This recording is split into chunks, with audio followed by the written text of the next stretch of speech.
Suppose if anybody is missing anything, they can always go back and very good. Get the details. Good. Yes, very good.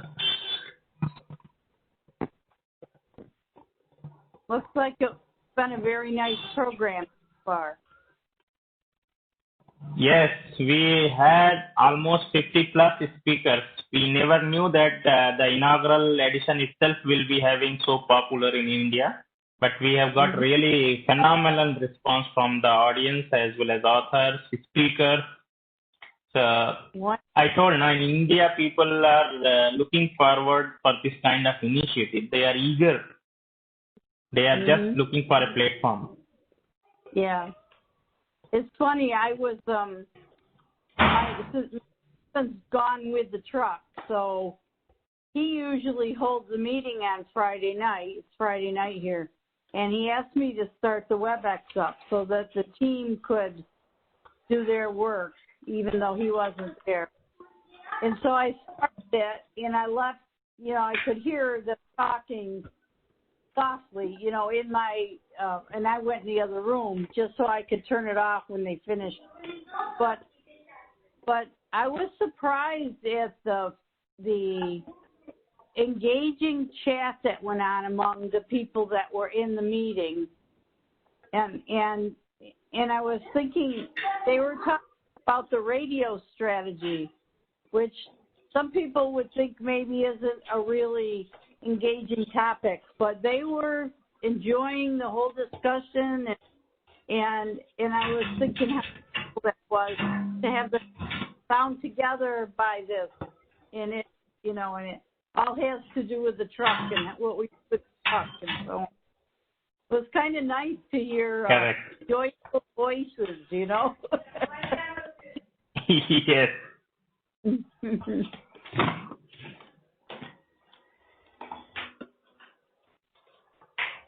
So we had yesterday and day before yesterday few sessions, and the session on Smart Village, it was really wonderful. We had Karthik as well. So he spoke about social. And then we were having our Government of India's Principal Scientific Advisor, who directly reports to PM. So he inaugurated the conference. And after that, then we had a sustainable smart village session. It was a marathon session of 6 hours, continuous without any break. And we got multiple stakeholders, starting from the village sarpanch, means village head, in your terminology, what they want, and then funding agencies from some foundations like Tata Trust and Mahindra Foundation. So what are they are providing, and then at the end we had a stakeholder from ecosystem, mostly from academia as well as industry, how they can support the sustainable smart village project. And at the end we are now coming up with a document where we are going to chart out our path forward for next few years, how we are going to develop those things in India, especially in Bangalore. Wonderful. Then yesterday we had 2 plenary sessions. One was in climate change. We got a lot of speakers from Indian Space Organization as well as previous Secretary of Renewable Energy of Government of India, and then a very, very well distinguished speaker from the Divecha Center for Climate Change. And we did one wonderful young professionals panel discussion as well, where the theme was that millenniums as the torch bearer of climate change. So it was really wonderful, where young professionals, they spoke nicely what they want, how they want to see their future, and how they can contribute towards this. Then yesterday evening we had focus on medical technologies. The theme was well-being, health and well-being. And then today we are having sustainability, connectivity and industry innovation. So after you, there are going to be 2 wonderful panel discussions. So we try to, out of 70, we could get our focus areas as well as experts on 12 SDGs of United Nations. So we thought that these are very, very relevant for the Indian community as well. Especially we are looking for villages. And so that's why we have focused there, because for urban areas, multiple villages, very few people they want to work. So we thought that let us focus on those areas and try to converge there.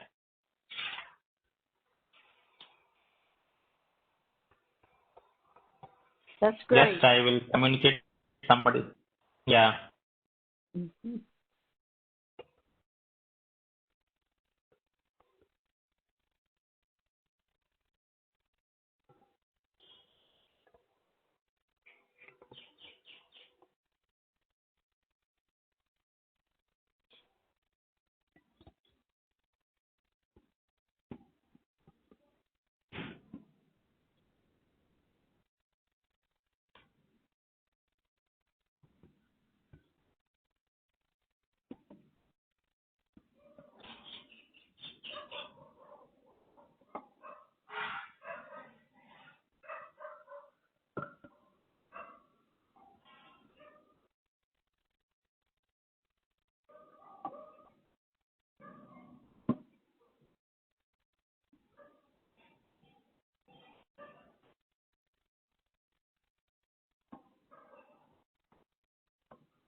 Yeah, I can see Daniel also joining.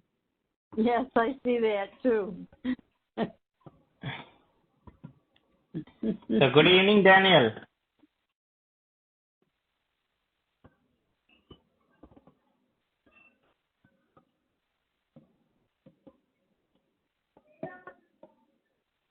I can unmute here and I can start video. Hello. Yeah, you are unmuted. Marianne, Yeah, you can. did Mary Ellen drive all the way? Yeah. Take that move truck and move it. Move it a lot of times. It's moving. It's deployed right now. I can believe it. Yeah, with what's going on. Yeah, with Delta, Hurricane Delta. Yeah. Yep. Well, it'll I'm sure feed into your storyline today and for the relevance. I haven't seen your slides. I know that I've mentioned the way the move truck functions in the U.S., but I've discussed with people all over in many other countries, the notion of having modules that are assembled by local volunteers that can be placed on the back of pickup trucks. And yeah, we're expanding into the Caribbean and into India, actually. So we're just waiting for the final on it. So that should be good. Very excited that we're going to be expanding the program. Well, that's why we have invited you, because in India also we are going to have similar truck, thanks to Mary. Yes, I still marvel at the timing of getting that visit in the fall. You know, how well it worked given the current condition with the pandemic. Yeah. So Mary and Daniel, I will just introduce our co-panelists. They are all part of our organizing committee. and it is all their hard work that we could do this conference even during pandemic situation. So he is Dr. Jayakrishnan Divakaran. He is the CPC co-chair for 3 tracks. I spoke that well-being, health and well-being, disaster mitigation, as well as industry innovation. Then you can see Mr. Chengappa is there. He and Neha, both of them, they have managed the entire show. So they are our troubleshooters. So if you can switch on your video, Chengappa and Neha, so that Daniel and Mary, they can see you.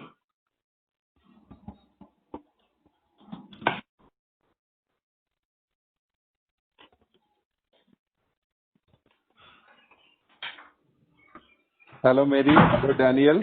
Wonderful to see you. This is not quite as fun as it would be if we were all gathered in the same physical environment, but after all the time that we spent exchanging email and messages and files, it's good to see. Yes. And to see the faces on a video, moving around. Yeah.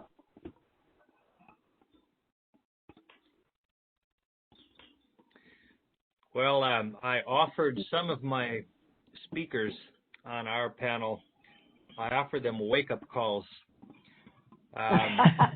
Rohan is in your time zone, but he lives in his own time zone, right? He operates at all times of the day and night because that's where his clients and his partners are all over the planet.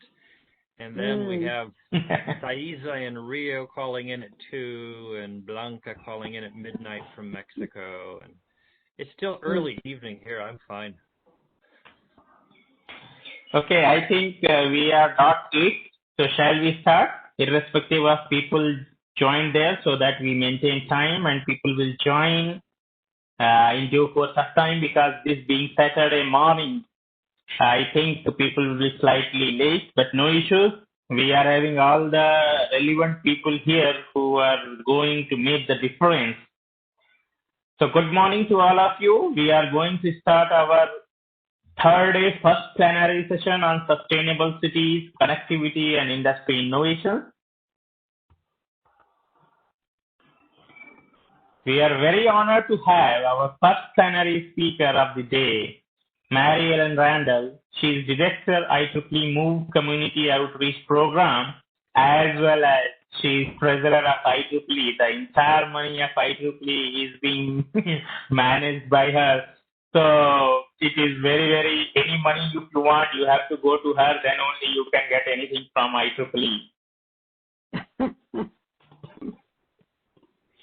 So I will just give a brief bio about her.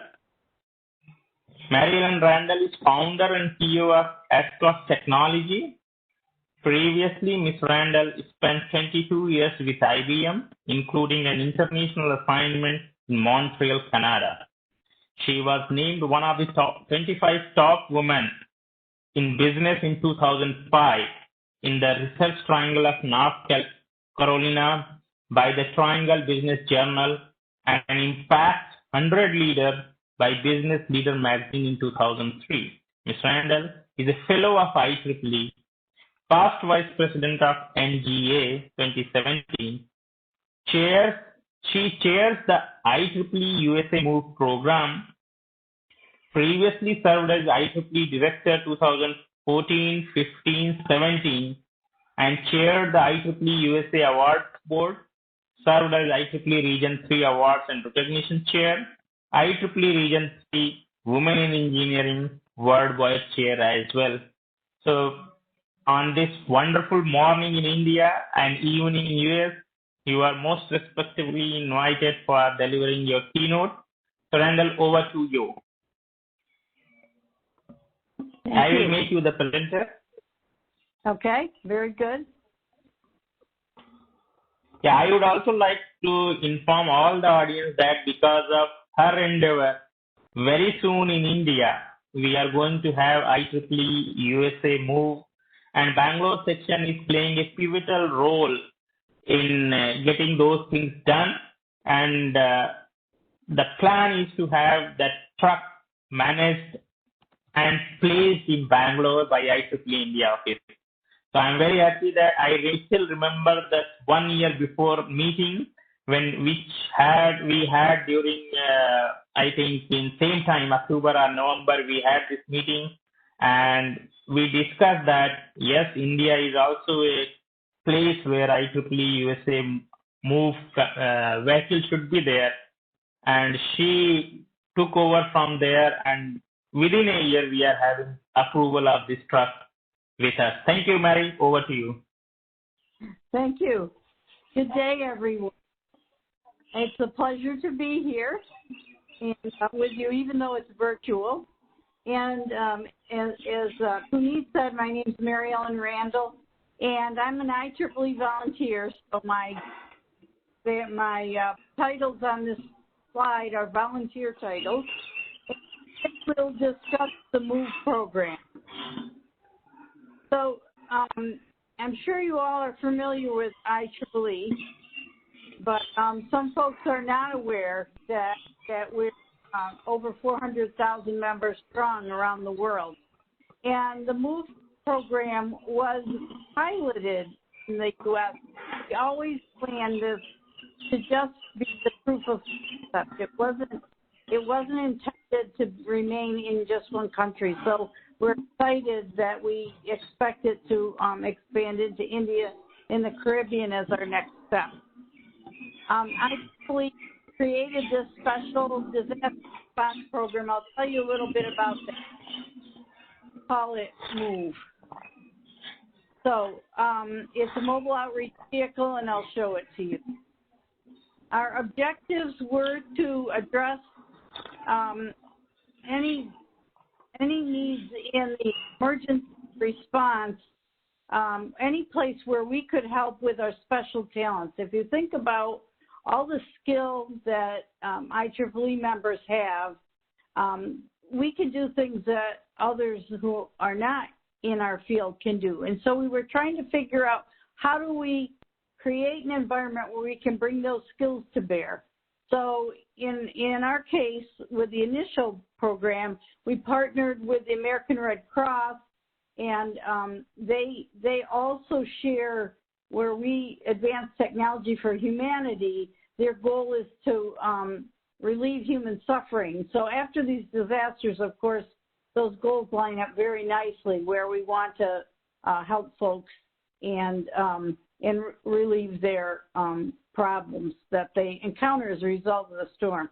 So it's an independent off-grid setup. I'll show you a picture in just a second where we have power and internet because typically these areas have it, but the storm comes in and it will take the power out, it will take, of course, internet out and so on. And so people feel very isolated. They'll be in the dark. Conditions are not ideal. So I'll show you a little bit more about what we do. But when we're not at disasters, then we take the vehicle to STEM activities, and we educate the public and students on the technologies that we all develop and then how we use them and how we rely on them.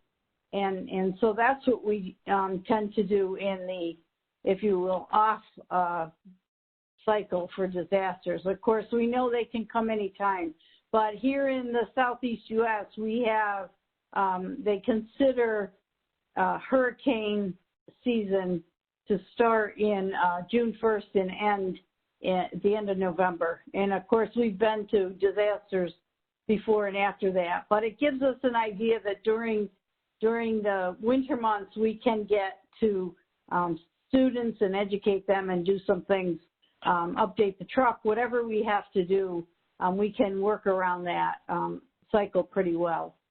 So what we want to do is provide comfort to those who have survived the storm. And we do that by providing communications, energy, light, and even information to the survivors. The truck that I'm going to show you was designed, it's maintained, and it's operated by IEEE volunteers. We did have it professionally built by a company that builds such vehicles. That turned out to be a good decision because it needs to be very waterproof in the conditions that we take it in. So, and they know how to do that. So we have right now 5 qualified drivers, and they're IEEE volunteers. We have more that we're training currently, and they take turns being in charge of the deployments, we call them.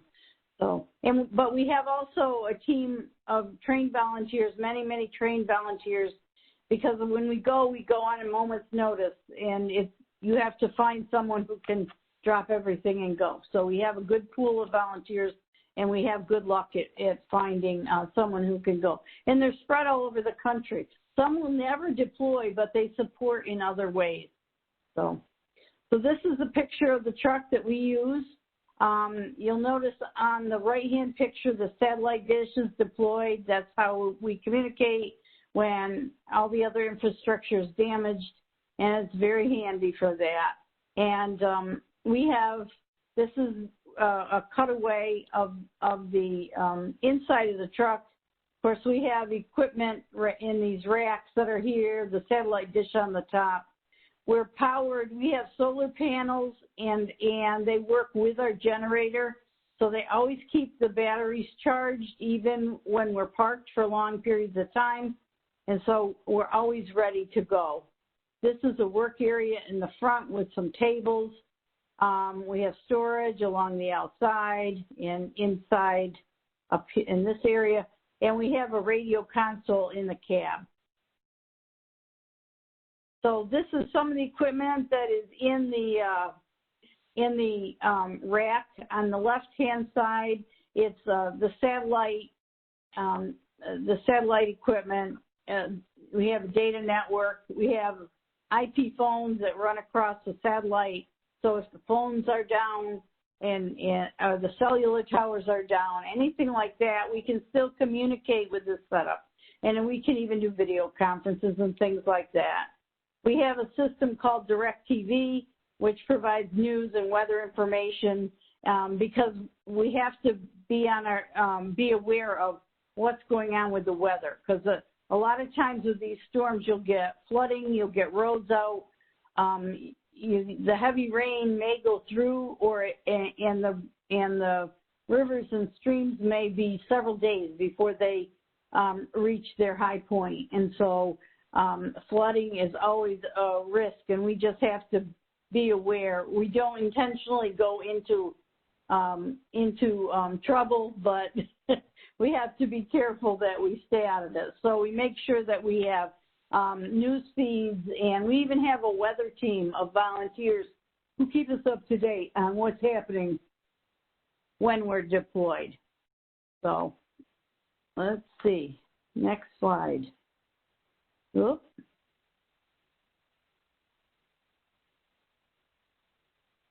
There we go.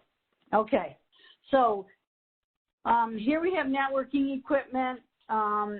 We can remotely manage our network. We have some very nice capabilities there. And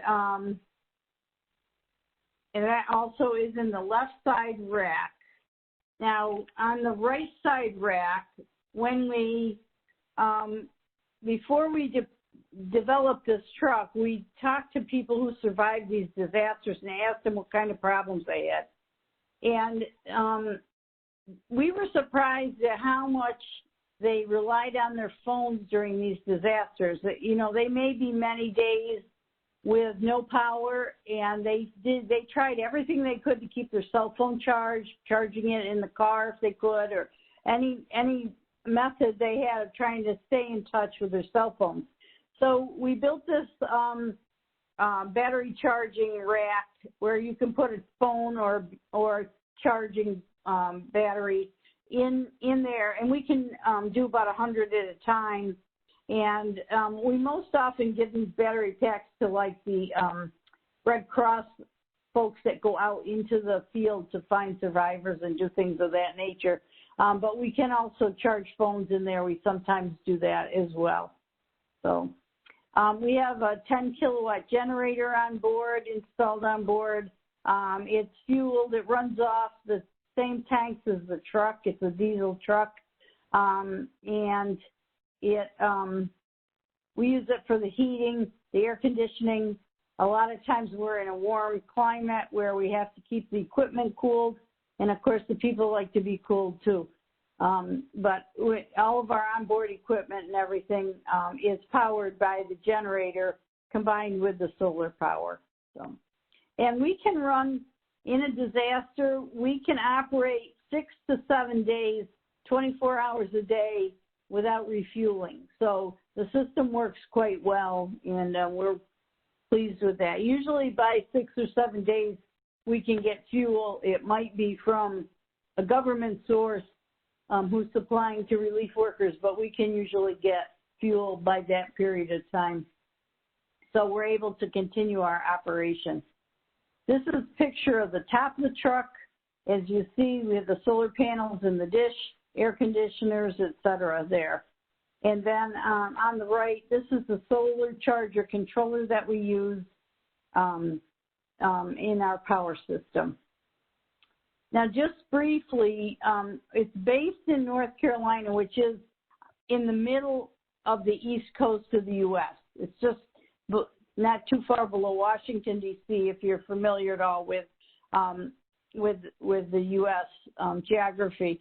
And we got the truck in March of 2016, and at the time we proposed the project, there was question as to how many times we would be called out and really be useful. And it turns out that we've been to 19 disasters to date, and in fact the truck is left today to go to Hurricane Delta, which is hitting the Gulf Coast of the United States pretty badly. And so we've been to actually 5 deployments this year so far, tornadoes and 4 hurricanes. It's been a really big year of these natural disasters for us in the U.S. And we do often go to, as I said, public visibility events. This year we're not doing it with COVID, but typically we get to about 50,000 people a year to come and see the truck and learn about what we do and what IEEE does and so on. So that just gives you an idea. Sometimes we do small school groups. Sometimes we do large science festivals. It varies, and sometimes it's just informational to the public. So although we're headquartered here in North Carolina, we've covered all of this part of the United States. So we have a pretty broad range. It'll take a day or two to get to Texas. It'll take us a little more than 2 days, but we've even deployed there. So, and our volunteers, although they didn't go with the truck, they also deployed to Puerto Rico, which is in the Caribbean. And they go with the truck and without the truck. Once they're trained in disaster technology, they try to help any way they can. So what's planned is, as Puneet mentioned, is we hope to have our next vehicle in India, and it will be customized to your needs. So this was an experiment. We're happy with it. We're happy that other people are interested, and we want to support through kind of a worldwide coalition of groups that are doing this to support each other in this regard. So in the U.S., in a disaster, the FEMA, this on the left, that trailer on the left, is the Federal Emergency Management Agency. And then the other agencies, like IEEE actually is a nonprofit agency or a charitable agency, and so is the American Red Cross. And we work with providing services to the people who are impacted by it. Other groups come in and provide feeding or sheltering. Different things like that are provided, but it's all under the auspices of FEMA. They control the structure that is used in the U.S. for responding to disasters. So one of our challenges with expanding this around the world is to get a real good idea of how disasters are managed in other countries. And so we spent quite a bit of time studying that with Puneet and Deepak Mather and Harish from the IEEE India office and so on. And so, and other IEEE volunteers who've been very generous with their time and information on that. This is one of the disasters we went to. The area was really pretty much demolished. This is after they've cleared the road enough to try to get power trucks in and some disaster responders in. And that in that particular case, our team was deployed 8 days with no running water. They had only prepackaged food. They call it meals ready to eat. And they had water, but it was bottled. So it was very rough living in that, but they very graciously did it. And there was a lot of hardship to the people who were in this community. It's not unusual for us to see these kind of buildings destroyed. That certainly isn't habitable at this point in time. And that was caused, it's usually caused by water, either from the sky or heavy flooding or a surge from the sea, and also wind. So we've been to tornadoes, which generally are very localized, so we don't get called to them a lot, but we were at another one again this year, and this was a very devastating tornado in 2019. And when we go to something like this, we set up the ability to call for help, to get supplies, to get other agencies where they need to be. So the communication is important. And we also sometimes set up, because we're self-contained, and we'll support multiple agencies. So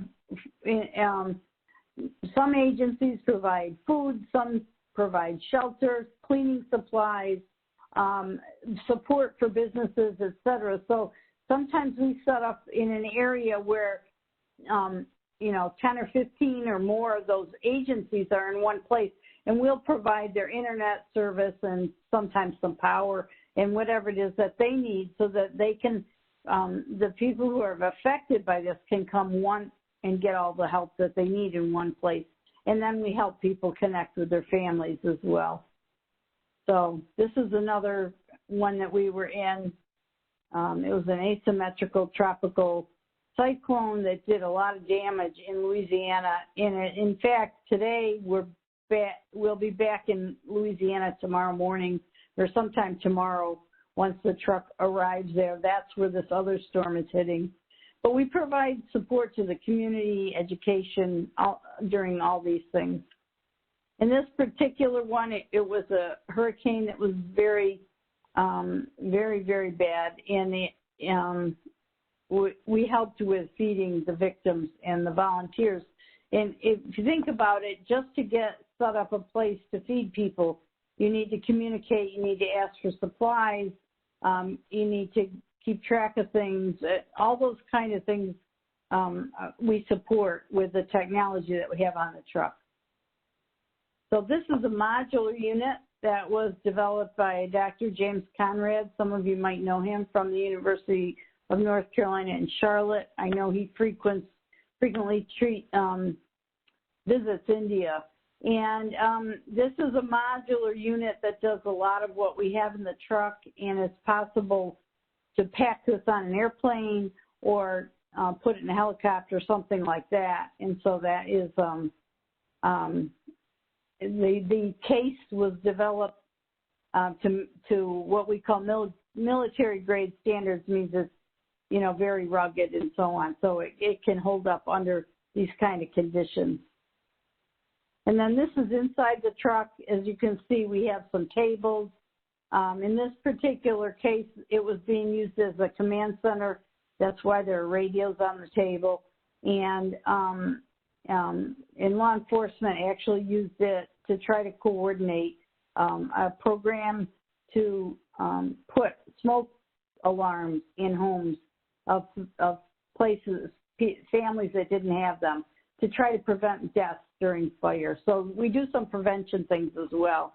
the two racks are on the left of the right-hand picture and right here. And then here we are carrying a lot of technology in these cases that are going to more outlying areas to try to help with, again, communications. So I'd just like to say a couple words, if you'll permit me, about why I say move with purpose. And this isn't just leadership skills for women, it's leadership skills for everybody. But I think that if you want to go from nothing to something and you have a vision or you have a dream or a wish as something you want to do, start with a common interest or goal. If you need other people to support it, which many things we do, you do want to do it with a group, start with that idea. Find people who are like-minded with you, who are also interested in that, who get excited talking about it. That's how we started MOVE. It was an idea that just came watching the disaster relief and thinking about all the talented people in IEEE, how we could all go and help too and bring our special talents. And we're very respected there, you know, because we have those special talents, and the people that we work with and the other organizations we work with are very happy to have us along to try to solve the problem. If you think about it, for an engineer, solving a problem is the greatest thing. And a disaster, unfortunately, is one problem after another. And none of the disasters are the same. None of the problems are the same. So it's very fulfilling environment if you can get in there and start to, you know, make a difference that way. But once you have that common interest and you formulate it in a goal, then you can start with goals for the project and start to structure the team that you need to and the things that you need to do in order to get that done. Then you follow that with, I'm thinking that the reach of this expands as you go forward. You build relationships with organizations that are going to work with you, or with other people who can support you or fund you, or whatever your dream is. You know, this is where you start reaching out even further, and then you really get to where you're sharing and you have outreach. So it starts with a very, you know, kind of close idea, but if you talk to other people and they get excited about it, that's when you know you're onto something. You know you're not going to work on it alone. You're going to have support, and it's very nice when that happens. And that applies to work. It applies to everything. So never give up on your dream, because that's how great things happen. We're very proud that we received a gold award from the American Society Association for our program. They recognize associations that make contributions to society. And so we're very honored to have received that in 2009. And I like to bring this up because people often forget what you say or what you do, but they never forget how you make them feel. And for someone who's just lost everything, or doesn't know where the rest of their family is, or, their home is gone, or something like that, you can start to make them feel something that will help them recover if you're just there for them, and you can provide services that will enable them to start, solving problems, getting back to normal, and getting something to happen. And so this is a quote from Maya Angelou, who's a poet and author that I really like.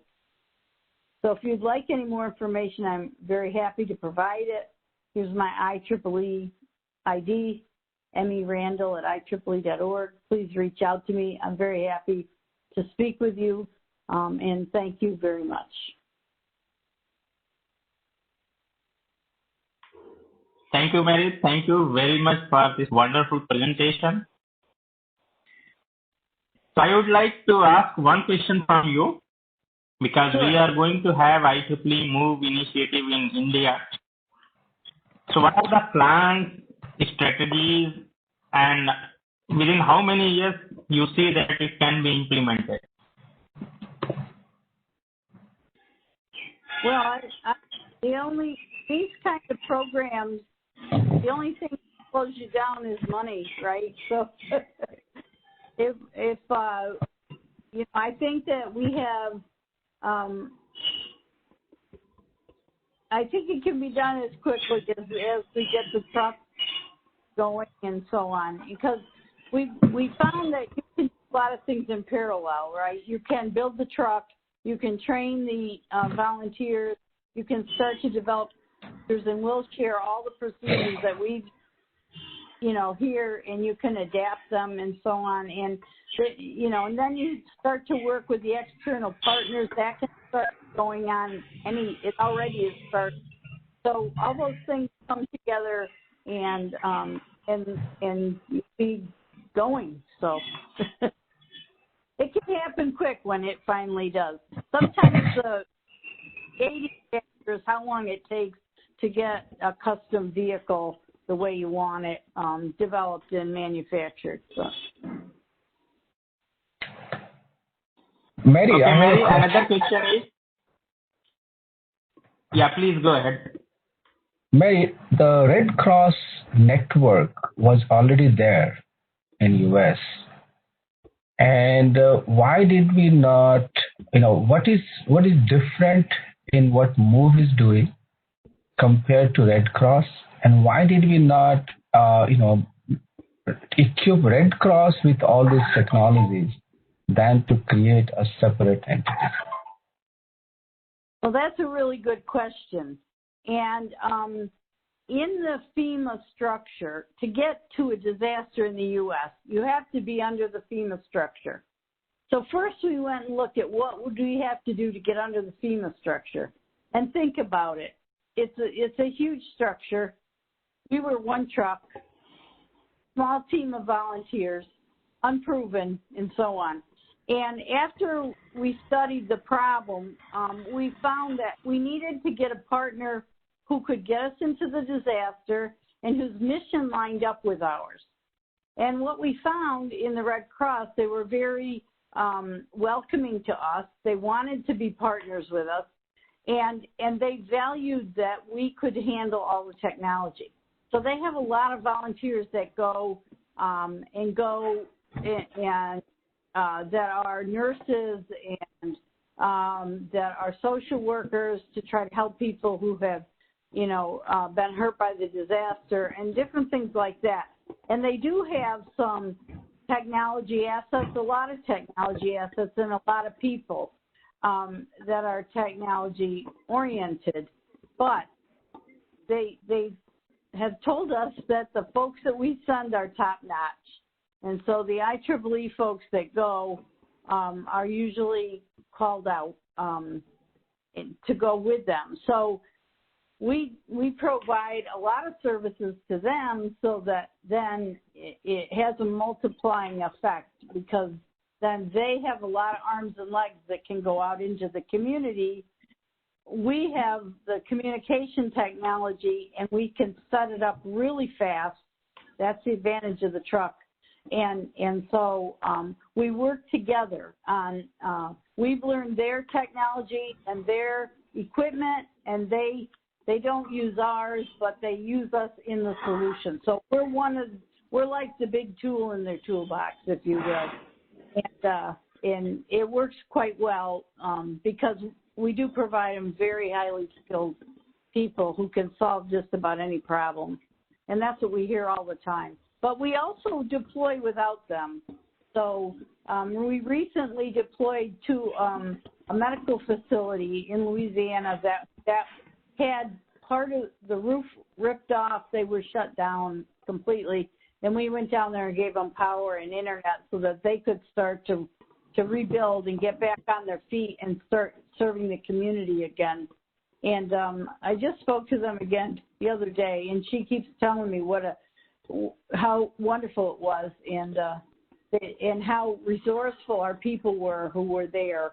And if they had a problem, any kind of problem, they would bring it to our folks, and they would figure it out, And so So I think our skill is as much as the truck when we look at that. But we thought it'd be easier to partner with someone, improve the concept in IEEE, improve the concept, that it was really going to work, and then, but we don't, just trying to be one truck in the whole FEMA structure is easy for us.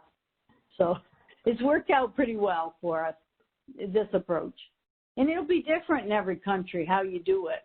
But understanding the disaster response mechanism is really important to make success. I hope that answers it for you.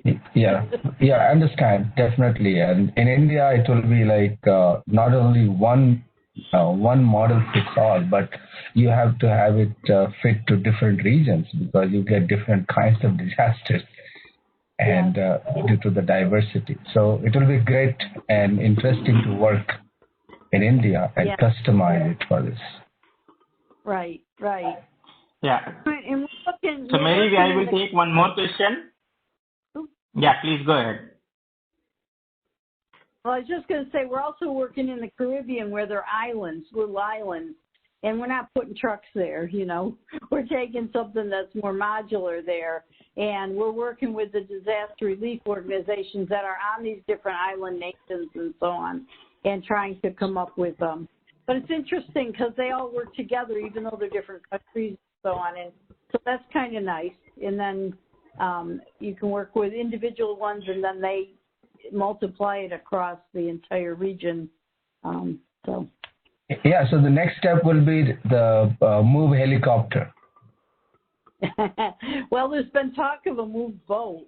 I don't know because we have a lot of islands that get impacted a lot by these storms. But helicopter, actually, the Coast Guard in Jamaica, which is a Caribbean island, the Coast Guard would like to have one of our modular units to take to the far end of the island. When they get a storm, they're always cut off, and they want to just be able to take it with them and do it that way rather than set something up permanent there. So we're working with them on that.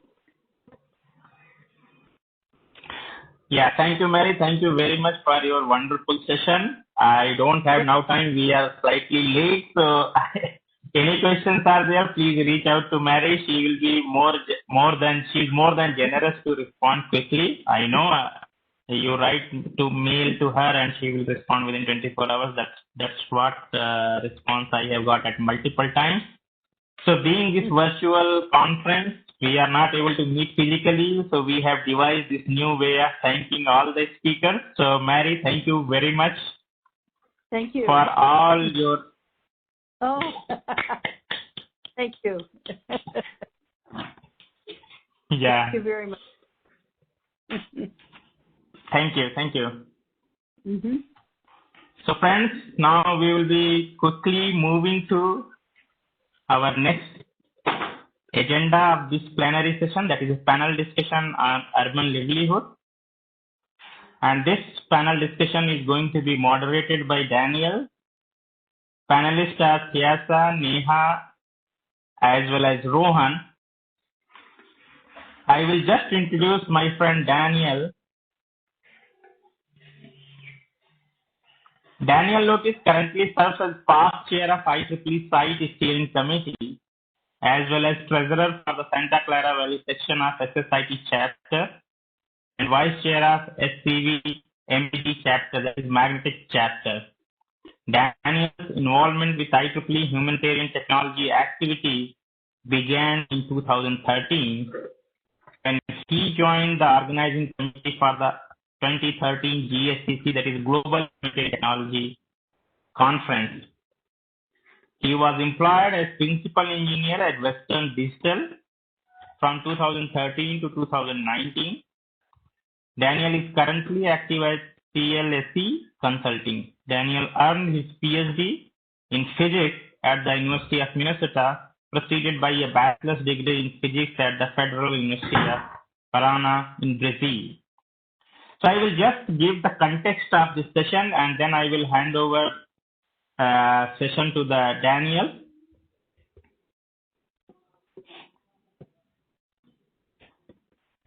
Daniel has been driven by a sense of injustice at the striking contrast in quality of life between wealthy and poor, a reality he witnessed during his childhood in Brazil. Today's panel discussion, Daniel has identified two IEEE volunteers as well as an expert in social responsibility from Mexico City. He has assembled a team of 3 volunteers who have been really in all the 3 different continents. And I spoke to him when we thought that we are going to have this conference. Then I requested him to bring out how urban livelihood is impacted. Because he has already gone through all those things, so he agreed, and then he brought out these 3 panelists who are going to discuss their experiences, and they are going to also provide at the end of this panel discussion a white paper how we should move forward. Daniel, over to you. Thank you. Thank you so much, Puneet. I wish you were welcoming back to Bangalore the way we did 2 years ago, but we have to work. Ordinarily, I would like to thank and engage and connect with what Ellen Randall just mentioned. The only thing I'll say is that we do have boats within IEEE doing some pretty cool work on the Amazon River, but no, it has nothing to do with emergencies. But we'll talk about that offline. Lots to talk about, Mary Ellen.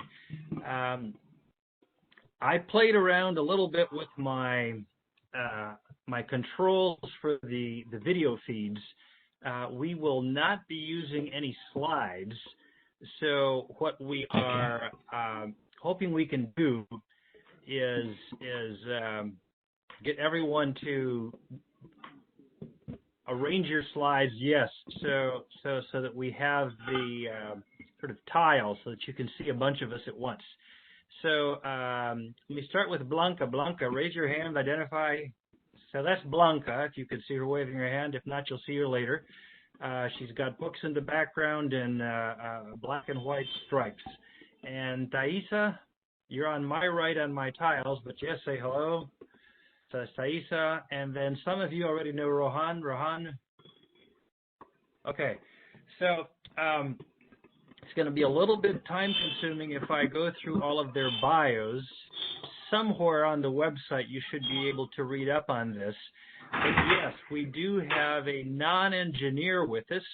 This is consistent with what we've been preaching and teaching and learning and regurgitating to people involved in projects with HAC and IEEE and SITE, HAC and SITE particularly. When you're working with humans, engineers often think that humans are robots, or we think that humans are trivial. We need to focus on the machines and the hardware, and so it's always extremely important to have local community partners who are in many cases already familiar with a local actor such as Blanca, and Blanca is able to coach us a little bit on how to interact with ordinary humans.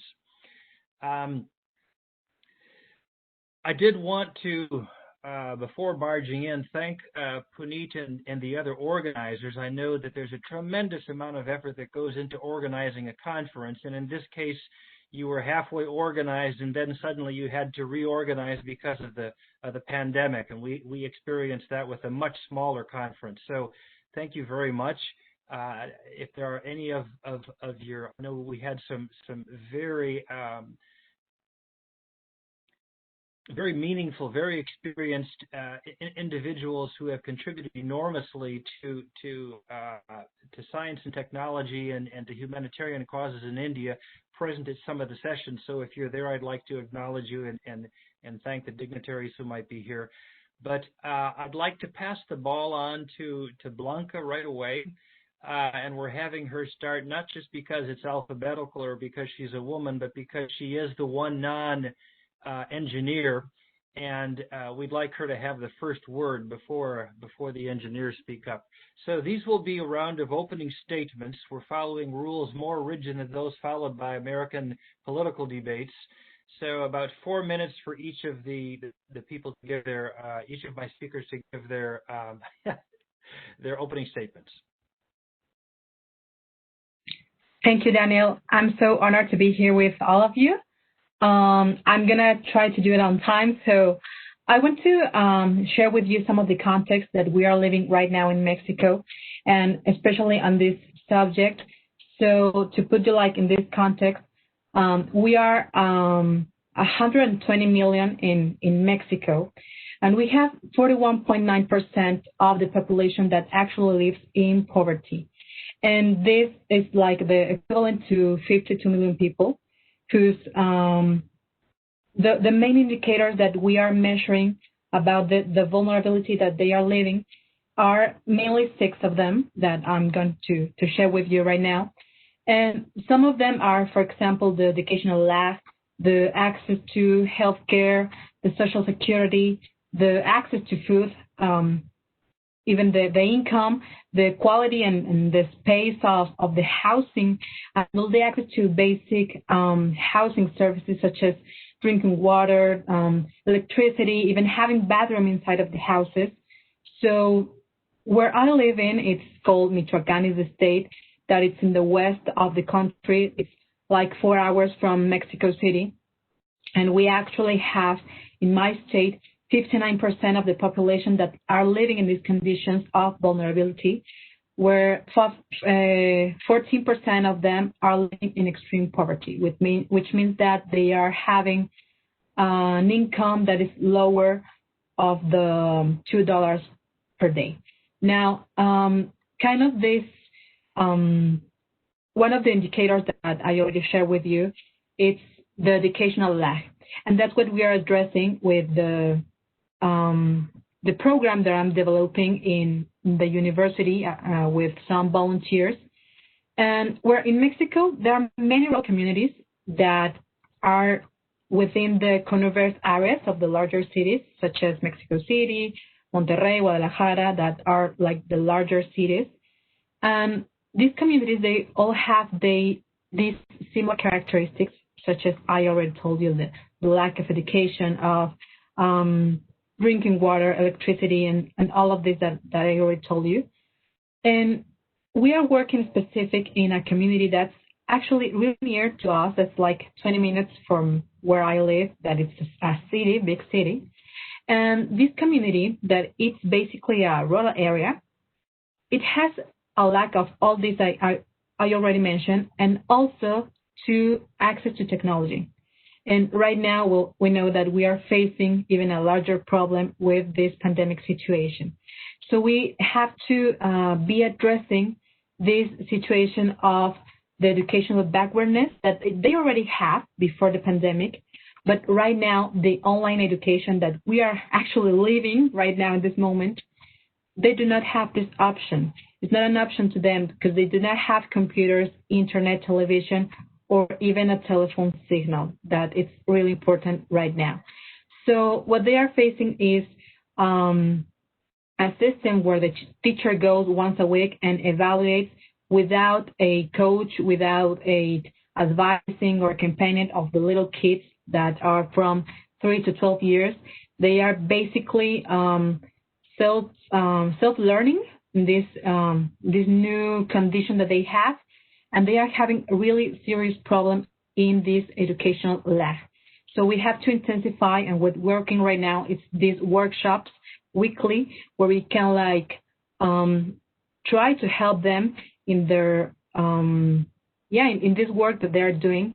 And we also are trying to manage the installation of an antenna so they can have the access to telephone signal, to Wi-Fi, because right now in Mexico, the cell phones, these little things, and our WhatsApps are being the only technological tool that these people have access to be learning right now. So this is kind of the big frame of what we are living and we are facing from before and right now with this situation on the pandemic too.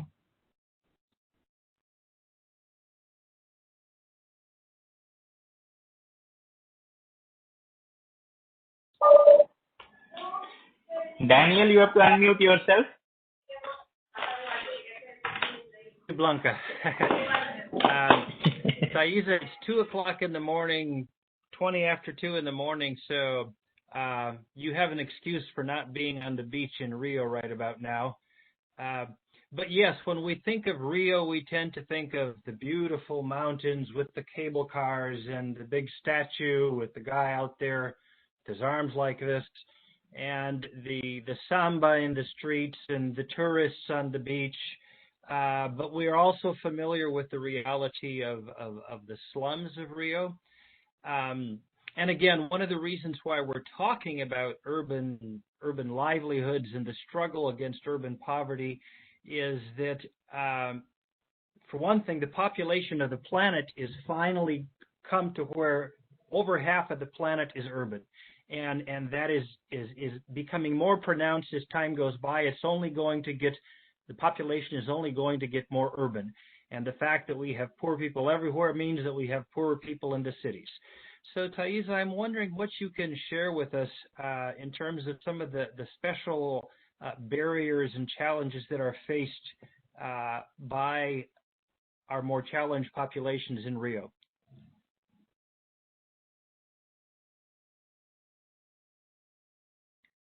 Yeah, we can't hear you yet, Thaisa. At least I can't.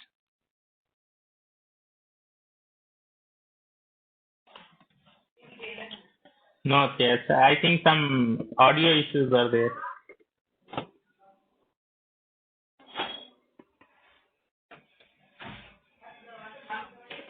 Can you listen me now? Yes. Enable your computer. Yes, now we can listen you. Good morning, good evening to everyone. It's an honor to be here.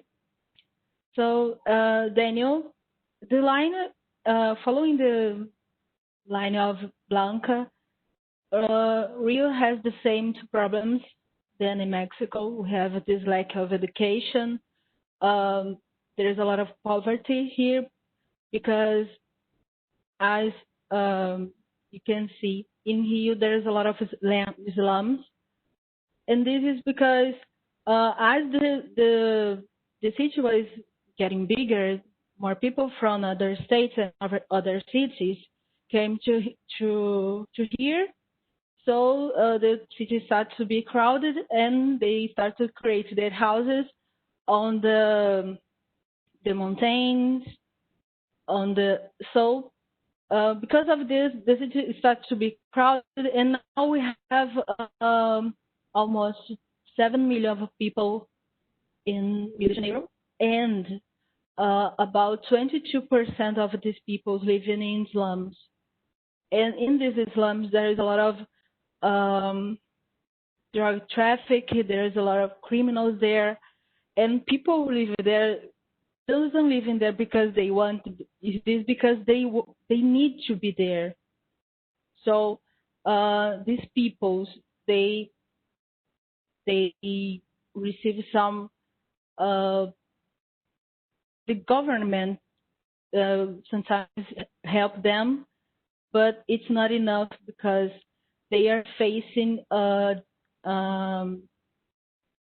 their lives in the slums are totally different from other places in the city, because the police there treat them like criminals, even if they aren't criminals, and there the state can't provide them what they need. They not health care as the people in the downtown.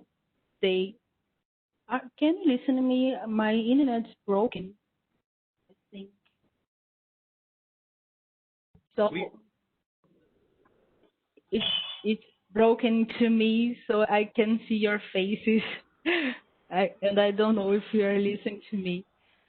So no, we are able to hear you. Don't worry. Okay. Here in Rio, it's almost like in where Blanca lives, because it's weird that we can have this connection because we are talking about poverty in different places. But we are facing in Rio a reality totally different than what people see on movies or in shows and TV shows, because you can see the beautiful part of Rio, but you can't see how our people can have a health care that can provide to everyone, just for some peoples. And talking about education, the public schools here in Rio isn't good as the private schools. So we can see more people that have more money at schools or at university than people from public schools. I am a student that I came from a public school, and I had to study more than people from private schools because there is a huge lack in education. But fortunately, our government creates some, I think it's quota. Then there is a number of people from, how can I explain this? But the universities have to accept people that are from public schools or people that are they're not money enough to go to private schools. So I think.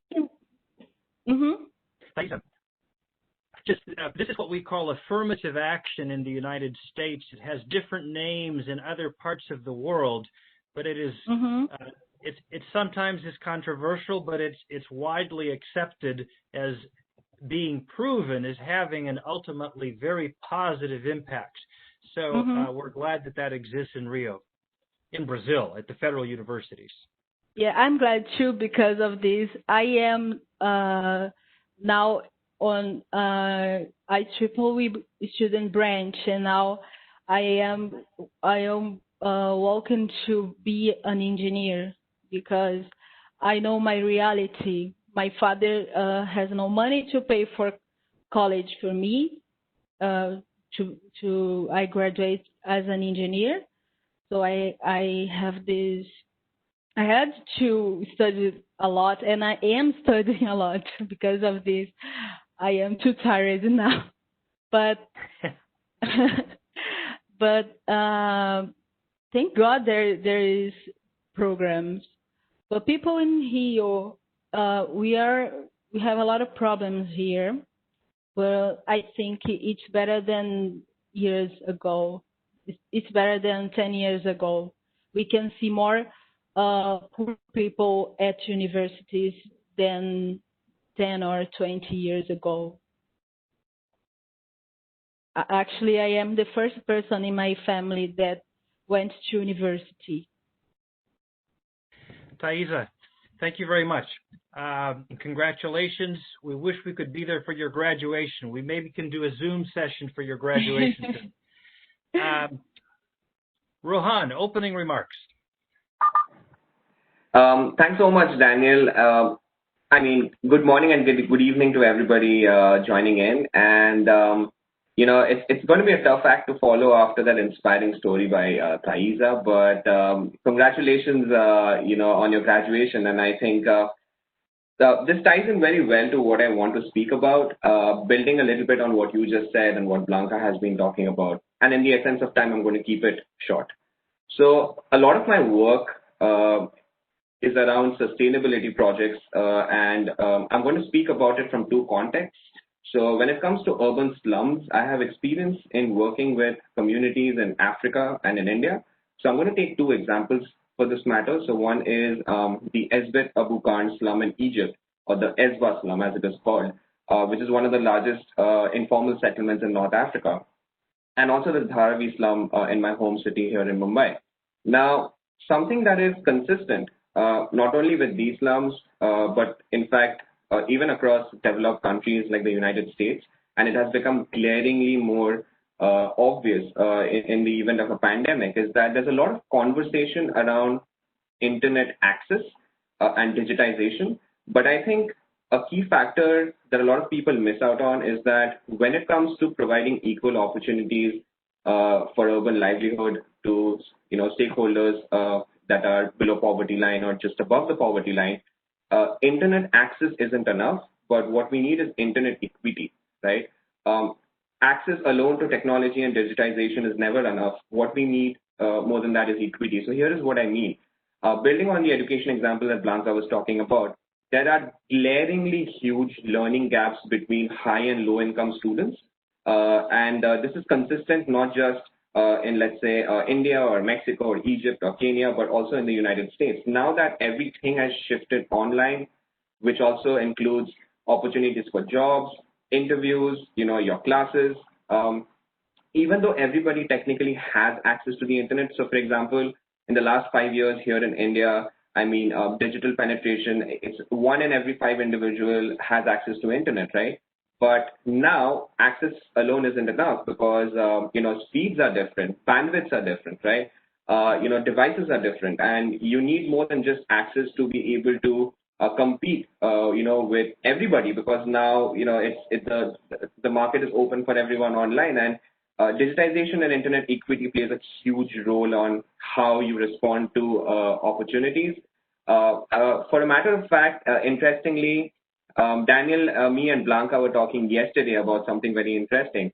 So one of the key factors of why internet equity is important, because it leads to inclusion, right? And no community planning can happen without inclusion. And if you think about it, ironically, in this event right now in the panel, we're talking about urban livelihood and we're talking about the urban poor, but there isn't anybody from that stakeholder group attending this event right here. B-HTC is happening online. We are privileged. We are privileged to be sitting here in front of our MacBooks and our, laptops. And, I just had my first coffee in the morning, right? I'm sure a lot of people, Thaisa, you must have coffee now at night. And we are here talking about urban livelihood for the urban poor, but there is very little or no representation from that community at events like this. And this is not a reflection on the event itself, but it's just a reflection of, how we are as a community. What we should really go for is inclusion. And that's something that we were talking about, we would have loved to have somebody from, a slum here in Dharavi or from ESBA actually here at this event to also pitch in what they really feel on the ground. Because we can sit here and, intellectualize and, talk about ideologies, but until there is inclusion and, a voice from that, it isn't really enough. So basically, to summarize, what I'm really talking about is building frameworks that can lead to internet equity so that, there is equal access and equitable access to digital opportunities now that economies and education models and everything for that matter is shifting completely online.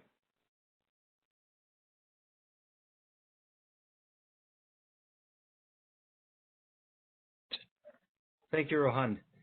I wish I didn't have a watch on my arm. We wanted to do one more round according to the protocol that our presidential campaigns agreed to, but I think that Puneet, if I instead of asking the questions I had for each of Blanca, Rohan, and Thaisa, there's a question from Nayanan Subramanian that actually connects well to some of what we just discussed, and it connects well to the experience that I had in Brazil, and I'm sure that Thaisa sees this in Rio. It would be surprising if this were absent in Mexico as well, which is, how do we prevent ghettoization of the upper and middle classes of society relative to the poor? Example, the gated or the exclusive communities. I lived in a gated community.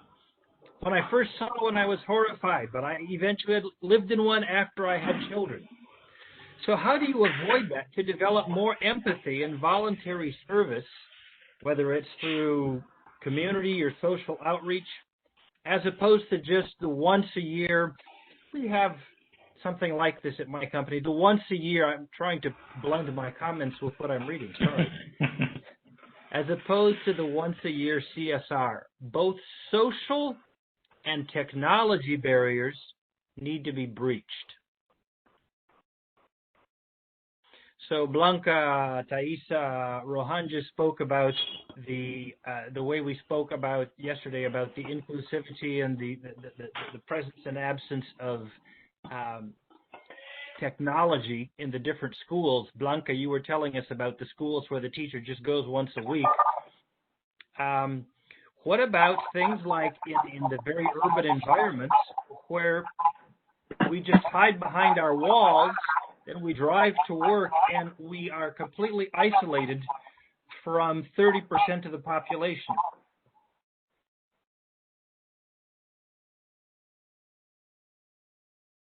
What? No easy answers? All right, I'll try and answer that question from one perspective. So I remember in 2017, I was a delegate at a UNDP event, which also had Bill Gates as one of the speakers. And there's something very interesting that he said, which I remember. He said that sometimes digitization creates more problems than it solves, right? And coming from the CEO of Microsoft, that seemed weird. Like, why would he say that, right? And what has that got to do with ghettoization in this case? So what I mean is, if you look at that quote and if you apply it to what's happening right now, gated communities and ghettoization happened in the physical world, right? When there was a clear segregation between them and us, right? But now that everybody is stuck at homes and your participation, in civil society is completely dependent and is a function of your internet speed, literally, the ghettoization and the gatedness of those communities has increased tenfold because now we are literally in our own pockets, in our own bubbles, and there's very little or no interaction between these communities, because earlier, you could at least, there would be some form of interaction between the two. So one of the ways to answer that question, and this is something, so human-centered design is something that I specialize in, and that we always do, and coming back to the topic that I was discussing about, which is inclusion, right? Usually, when we are planning for communities like this, we treat them as end users. We do something for them. We plan projects for communities. But what usually works better, in my experience, is when you work with communities, right? When you include them as a part of your benchmarking and planning phases, so that the solutions you devise are more contextual. It is something that they can relate with, and you take that forward. So, for example, it's interesting that you speak about CSR, and once a year. And we had a conversation about this, where so it's important to understand that just investing in humanitarian projects isn't enough, right? And there's this whole debate about non-profit and for-profit humanitarian work, which I don't want to get into.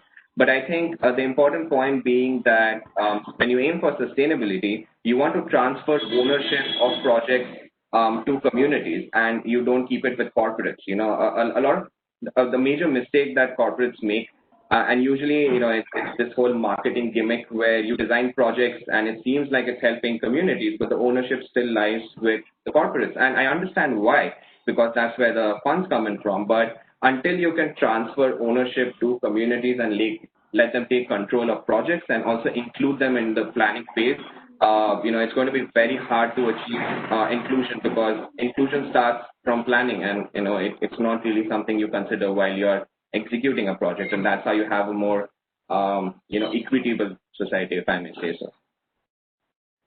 Thank you. Before our microphones get cut off, and if I were Puneet, I would be counting down to that. Ashok Das has pointed out, come on, we're supposed to be talking about livelihoods. Let's talk about some of the solutions that we have. We've heard a lot about the problems, the challenges. Yes, we're aware of those. We could talk all day. I'm going to go ahead, Thaisa. I know that it's 2 a.m, but I recall hearing some very, very inspirational stories about some of the activities taking place on the hills in Rio, where local residents are advancing their own needs and causes and are solving some of their own problems. That might be one way of addressing what Ashok is inquiring about.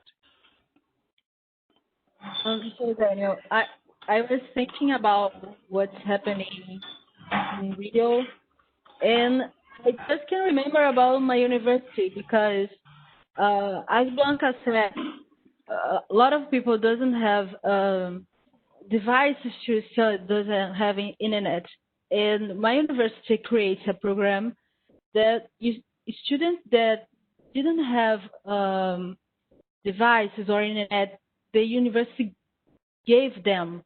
So we received a SIM card with 20 gigas from internet, and we will receive a tablet, a device to study, and we received almost $100 for devices, so we can see some connections from the government, but we can see people, ordinary people in Rio that are trying to do something. Like people are printing some schools exams to children study at home, or police officers are taking their students materials and exams and leaving to their houses to study. So we can see our community doing more than just complaining about what's happening in this pandemic crisis. So a lot of public universities are trying to do something. My mom is studying, sorry, in a federal university, and she will receive almost, I don't know how much in dollar it is, but she will receive almost 100 reais. I think it's almost $500. She will receive 1,000 reais. So to buy a device to study. So we can see people trying to break there's lines between. They're trying to reduce this lack on education. So and we can see people, especially people that they're on company. They are trying to not fire people, but trying to help them, trying to share food, trying to keep their prices low to the population can afford for the basic things at home, like bread, like beans and rice. So we can see our community trying to do something, but we can see the government trying to do something.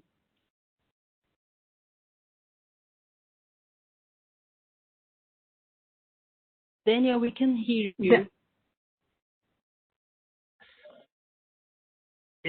It's encouraging, Thaisa, to hear whether it's the citizens who are printing exams or the cops who are distributing them, the devices that you have received. Those are very current and very, very relevant examples right now. I know that if we had the time, Rohan and Blanca could talk about some of the ways in which slum dwellers in both Mexico and Mumbai and in Africa are also, in ordinary times, even before the pandemic, coming up with solutions. But a challenge that was mentioned by Chandrakant Kumar is the one of convincing people who have resources, that would mean all of us, to live sustainably, to live a sustainable life. Unless this is done, a very small portion of the pie will be left for the rest of the world to share. So, Blanca, Rohan, Thaisa, suggestions?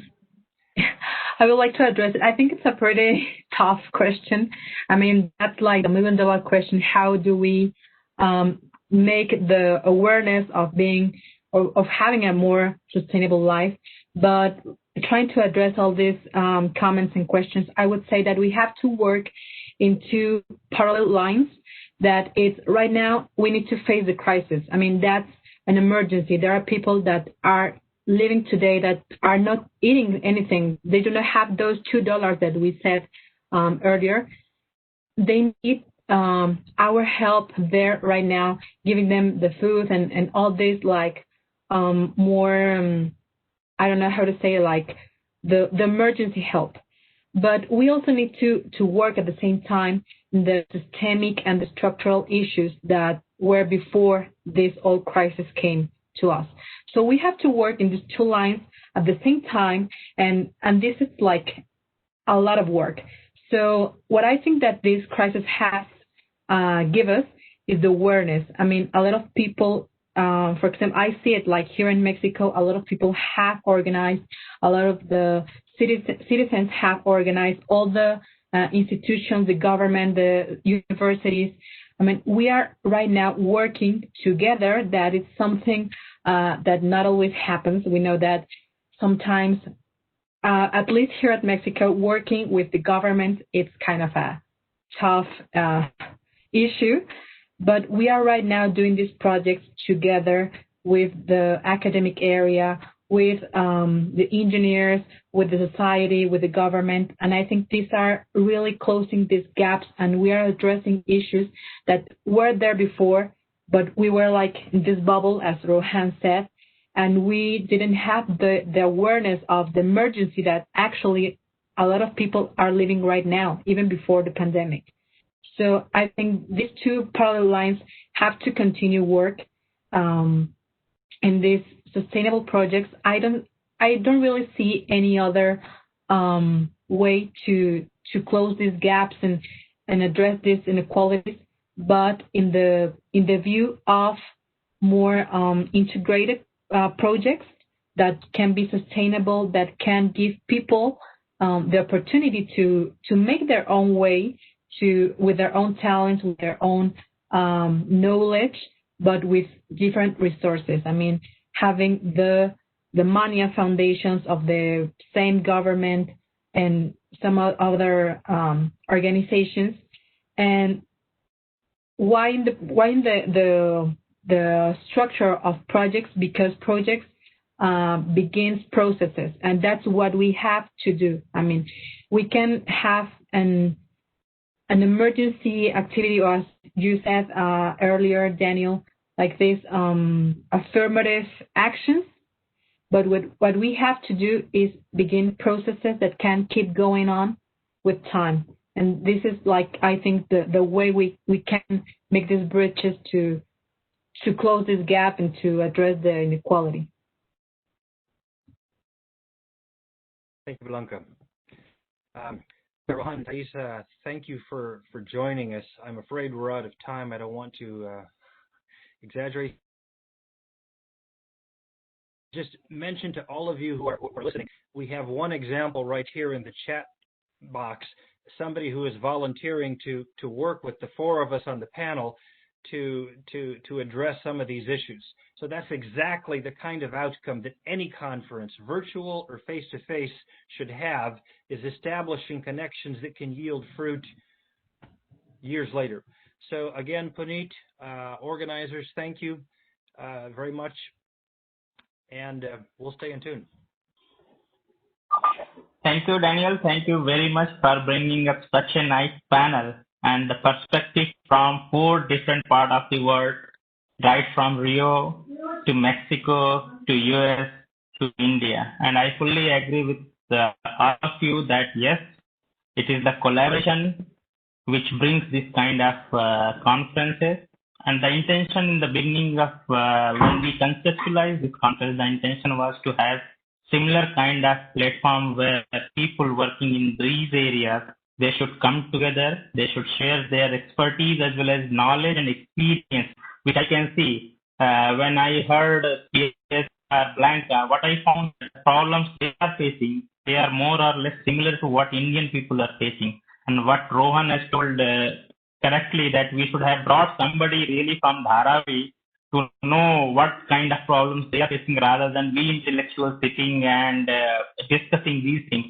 But just to inform you, Rohan, we did one sustainable smart village session where we really brought the people, sarpanches from the villages. They came, 4 sarpanches are village heads. Kesa and Blanca, you may not be knowing what is the sarpanch in India. They are village heads. They came, they spoke what kind of problems they are facing in villages, what kind of initiatives they have taken up to make their villages a sustainable villages. Then we brought funding agency also on board, where they discussed like Tata Trust, Science Foundation, as well as Mahindra Foundation and NABARD. They told that what kind of assistance they are providing for the villages to make them sustainable. Then third, we brought ecosystem also on board, and we heard from them what kind of technologies they are developing. So that session was really marathon 6-hour session, but we could bring it. But here, due to paucity of time, even though I asked Daniel to bring a lot of perspective, and that he did nicely by bringing 4 different people coming from 4 different parts of the world. That's why we could hear so wonderful perspective as well as experiences from all of you. Congratulations, Thiasa, and definitely through Zoom we will be joining your graduation day. Your story is really inspiring, and I think now we are very close to have our next session. But before going to the next session, once again, thank you very much. And because this being a virtual conference, we are thanking all the panelists in a virtual mode. So please allow me some time so that I can show my thank you slide and we can share our token of appreciation virtually. 1 second. Okay, I have to take back the first presenter slide. Then only I can do it. 1 second. It would have been really nice if you all guys would have been here physically. Then we would have done a lot of networking as well as sharing of experience. Once.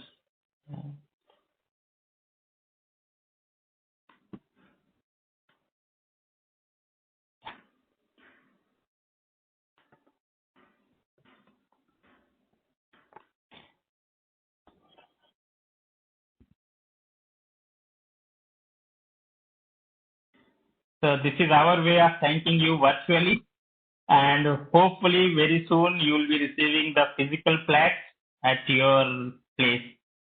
Thank you very much, Daniel, once again. And I see our next panel is already there, except the panelist, panel moderator, please. I will just call him. I think he is facing some issues. In the meantime, Narayanan or Ashok sir, if you are having any closing remarks you want to add, please add by the time I am bringing brief on board.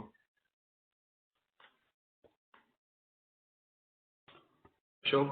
Any? Yeah, but I have already offered my help and support to work on this, and I do not see that the livelihood issues that we are working on in the villages are any different, not much different from those livelihood issues in the slums or the cities.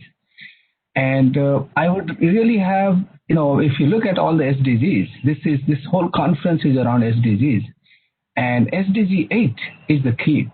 You can keep talking about reducing, bringing down the living standards of others, but that is very much hard. That is as hard as bringing up the living standards of the people who are in poverty, who are destitute. So instead of, we have to focus both sides, as, Blanca pointed out. but focus on all the inclusion, etc. comes in once people are empowered, once people have enough money, enough economic strength to take care of these things. How would one go and buy an internet if they don't have money to eat first? They don't have money to go send their kids to school. What is the top priority? Is internet top priority, or is the food and education and shelter more priority? So we need to focus on the prioritization. We have solutions, and I think we can make it happen. It is tough, equally tough, but what problem is easy to solve? Thank you. While we get there, I think it's equally important. Why I brought up that empathy question is because we have some element of that. There is a transitionary phase where people move towards getting more empowered and getting more on their feet with specific livelihoods.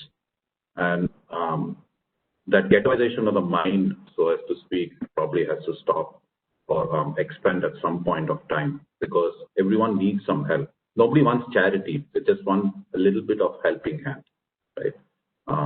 So I'll just stop there so that the next session can start. Yeah, thank you, Narayanan sir. Thank you, Ashok Das sir, for providing your value additions also at the end. Now, Preet, are you there? I have upgraded you as a panelist. You can hear me? Yeah, hey, Puneet. Good morning. Yes, I'm pretty much here. Good morning. And hopefully other panelists are also there. I can see Professor Ram Gopal Rao sir as well as Helen is there. Remaining two panelists, Sanjay and Kaushik Ranjan, Professor Kaushik Ranjan. Yeah, I'm just checking with them. Him. Yeah, just allow me a moment. I'm just checking with them. Thank you. Sure.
Okay, so I could see Sanjay already joined in, and Professor Kaushik is just getting connected.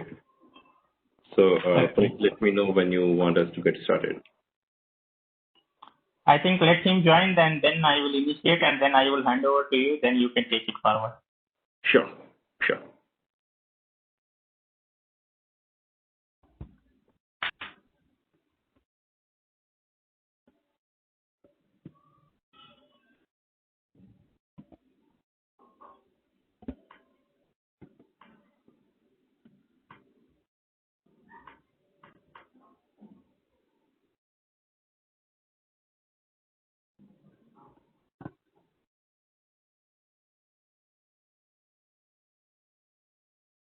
I think you have to inform them that password is B-HTC 2020. Sometimes because of password, people are not able to join.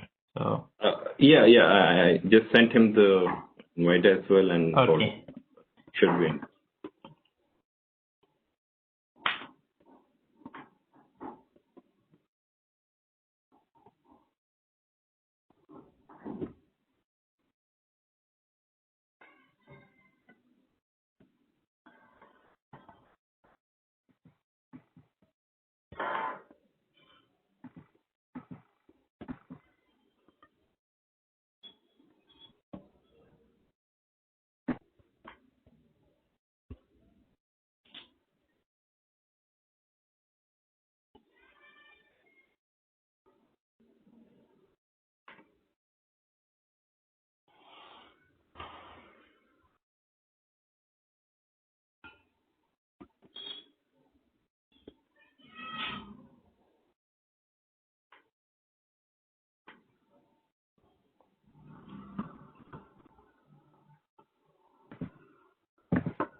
Okay, so Professor Kaushik mentioned that he's in. Let me see. Puneet, can you see him online here? Yeah, I think I will upgrade him as a panelist. He has joined as a attendee. No. Yeah. Yeah, thank you. Yes, he is there now. Yes. Excellent. Yeah, so I will start now, Puneet. Yes, please. So welcome back again. In between, we were having some 5 minutes break, which was much desired. I think from last 2 days, we were not having any break and sessions were delayed. This is the third day, and we are, thanks to all the panelists of the previous session, that they finished early, and we were having some breather to bring all the panelists on time. So you might have heard the first, just before the session was urban livelihood. So you can see that the kind of unison we are bringing in this conference is from urban livelihood to this. Now we are going to have next session on emerging technologies for greener planet. So which is a very, very relevant topic as far as humanitarian technology is concerned, and we are trying to discuss as well as address all the issues and problems which we are facing for the sustainable development. From the beginning of this conference, we conceived this idea of having this conference. We thought that what kinds of sustainable development goals we are going to address. So out of 17 defined by United Nations, we focused on 12, which are really relevant for India. I'm not telling that remaining parts are not relevant, but we focused our entire energy for the 12 sustainable development goals, and this entire conference was focused on that. Just to give the information to the newly joined panelists, that we had on the day one sessions on sustainable smart villages. Then we had a session on climate change. We had session on well-being, good health and well-being. In the morning, we had the sessions on connectivity as well as industry innovations. Now, as part of industry innovation, again, we are going to have a panel discussion on emerging technologies for greener planet, where we are having a very, very distinguished panelist as well as moderator. So this entire panel is being curated by Preet Yadav of Wipro. He is a distinguished member of technical staff as well as senior member at Wipro Limited. I will just read out his brief bio before handing over to him, and then I will request him to introduce all the panelists. So Preet is a distinguished member of technical staff. He is heading analog and mixed signal practice globally in VLSI Technology Group at Wipro Limited. He drives incubating new solutions for differential offerings. He has over 16 years of enriched R&D experience in the diversified semiconductor industry. He received B.Tech degree in Electronics and Communication Engineering from Kurukshetra University and M.Tech degree in VLSI Design and CAD from Thapar Institute of Engineering and Technology. He is leading Northern Regional Electronics Forum in collaboration with India Electronics and Semiconductor Association and VLSI Society of India. He has served as the General Chair of the 32nd International Conference on VLSI Design and 18th International Conference on Embedded Systems, VLSID 2019. Friends, the topic of today's panel is Emerging Technologies for Greener Planet.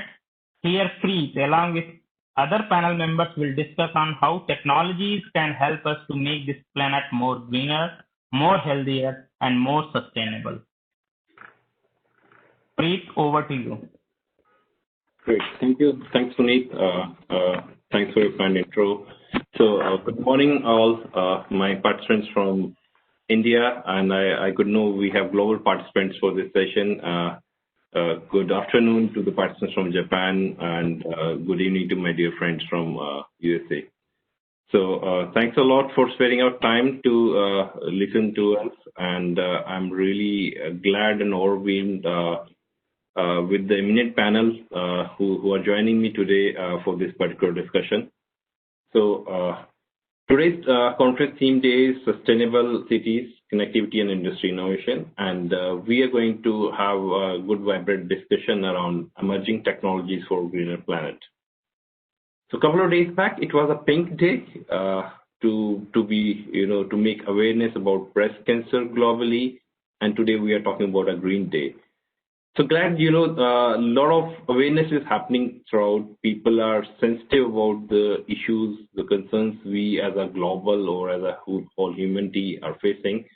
So on the same line, let me start introducing my eminent panel. So I'll start with Professor Rangopal Rao. So Professor Rangopal Rao, he's a director at IIT Delhi, one of the most premier institute of India.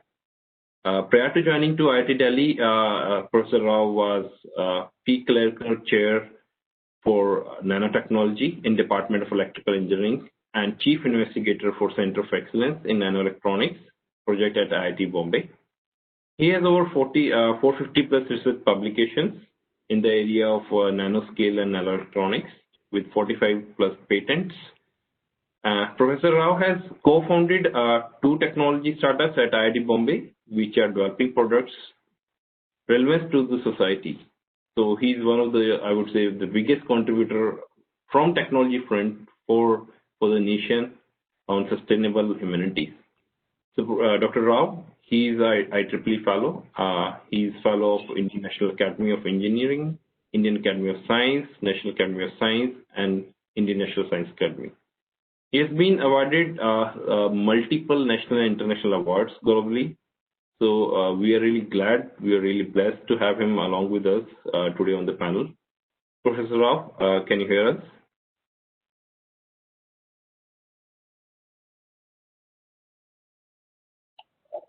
Yeah, thank you. I can hear you. Thanks, sir. Great. Thank you, sir. Welcome. So next, I would like to introduce Mr. Sanjay Gupta, who is the Vice President and India Country Manager for NXP India, heading our diverse R&D locations, 4 locations throughout India with 2,000 plus high-tech engineers representing all product lines of NXP. He leads organization business in India. Apart from this, he has additional charge of heading the automotive business unit led for India. He's chair of innovation board. He's part of IEEE Executive Council, which is apex body in India related to Indian electronics and semiconductors. Welcome, Mr. Sanjay Gupta. Can you hear us? Thank you, Preet. Welcome, sir. Thank you.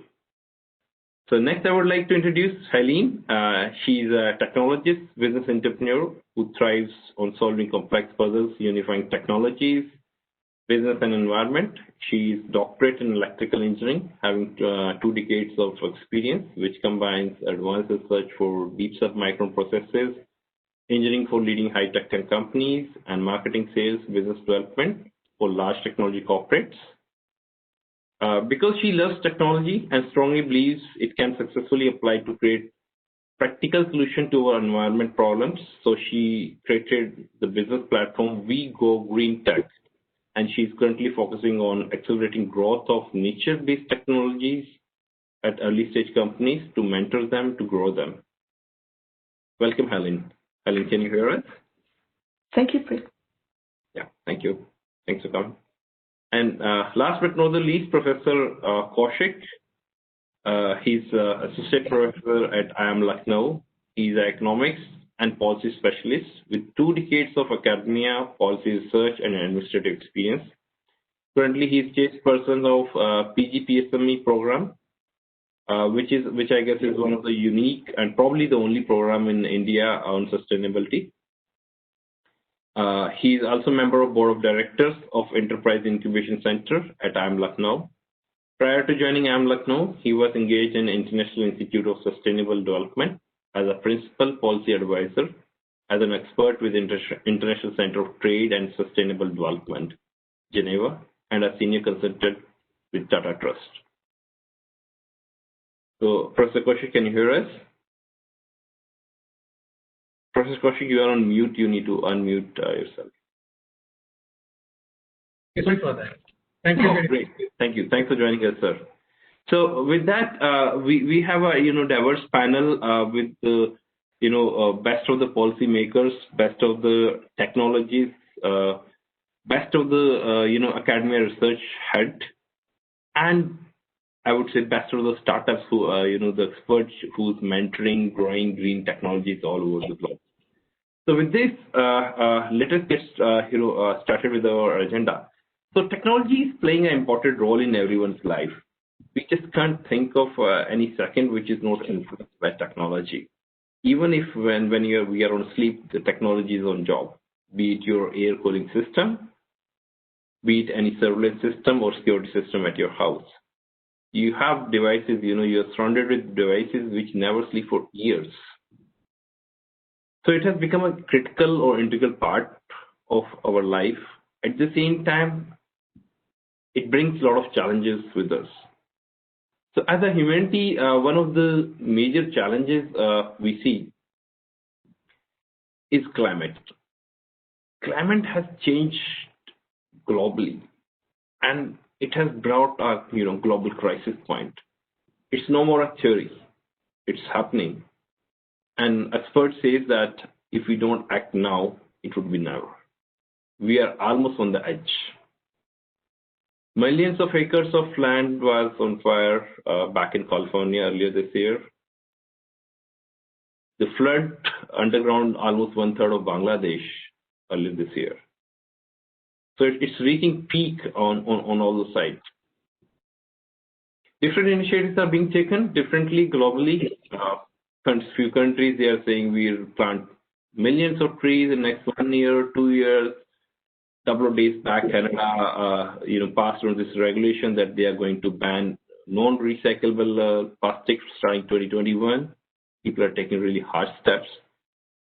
So very recently, now I would not quote recently, from 6 months now, we all are impacted. Each and every person on this earth is impacted with COVID-19, and we call it pandemic. To me, the pandemic of climate is more fatal than COVID. For COVID, we have a hope, we'll get a vaccination. We can wear masks, we could be 6 feet apart, and we can still avoid it.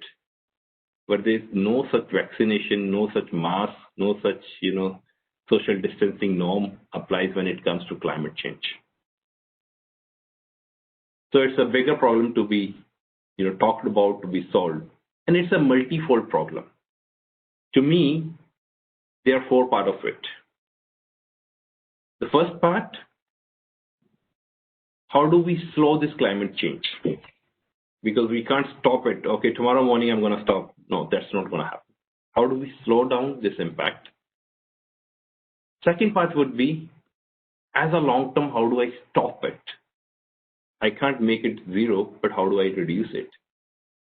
And the third part would be, how do I recover back what damage is being done? And I'm sure there would be a lot of damage which we already have done, which is not recoverable. We'd not be able to recover it ever. And the fourth, more crucial part, today we are saying that, okay, we are going to act on it, but how do we put a precedence so that 50 years down the lines, we are not again, deliberating on the same topic? So with this, I would like to open this discussion to my panelists to introduce their views, give their views in their own organizations globally, at their local sites, at their homes, in their society around, what all is happening, which they feel either can be improved or could be stopped, or how do they are doing, adopting technologies to make it a more greener planet. So we can go in any order, but probably we can get started the order we got our panelists. So Professor Rao, I would request you to, open this forum, open this stage for us with your thoughts. Thank you very much for inviting me for this panel. It's something which is very important. In fact, the COVID has also shown that humans are the real problem. Now in Delhi, for example, our children have forgotten that the sky is blue. I think if you ask a child in Delhi, not many children have seen blue skies, but thanks to COVID now the sky is blue, and things are anyway getting worse now because of other reasons. But for at least 3-4 months, we had clean weather. I think the humans are the issue at the end of the day. And I also read somewhere that at the rate we are consuming the natural resources, by 2050, we will need 3 planets to sustain, our living. And that is that's the rate at which we are consuming the natural resources, which is very alarming. And, we always think that the technologies are the solution. But I would think the sustainable technologies are the solution. There we have a lot to learn from the nature. As technologists, now if you look at nature doesn't produce any waste anywhere. The waste of one process goes as the input for the next process. Whereas if you look at our technology, every technology generates waste right now. Nothing is reconsumed or nothing is reused. I think that is where the biggest challenge is. And there is also a very strong nexus between energy and environment. And when you look at the energy and the environmental kind of issues, we also tend to think that renewables are a solution to all our problems. If we move completely to renewables, I think the earth will be fine and we're all going to live forever. But that's also not the case. I think if you look at even the current renewable technologies, just imagine US, completely going green in the next 10 years.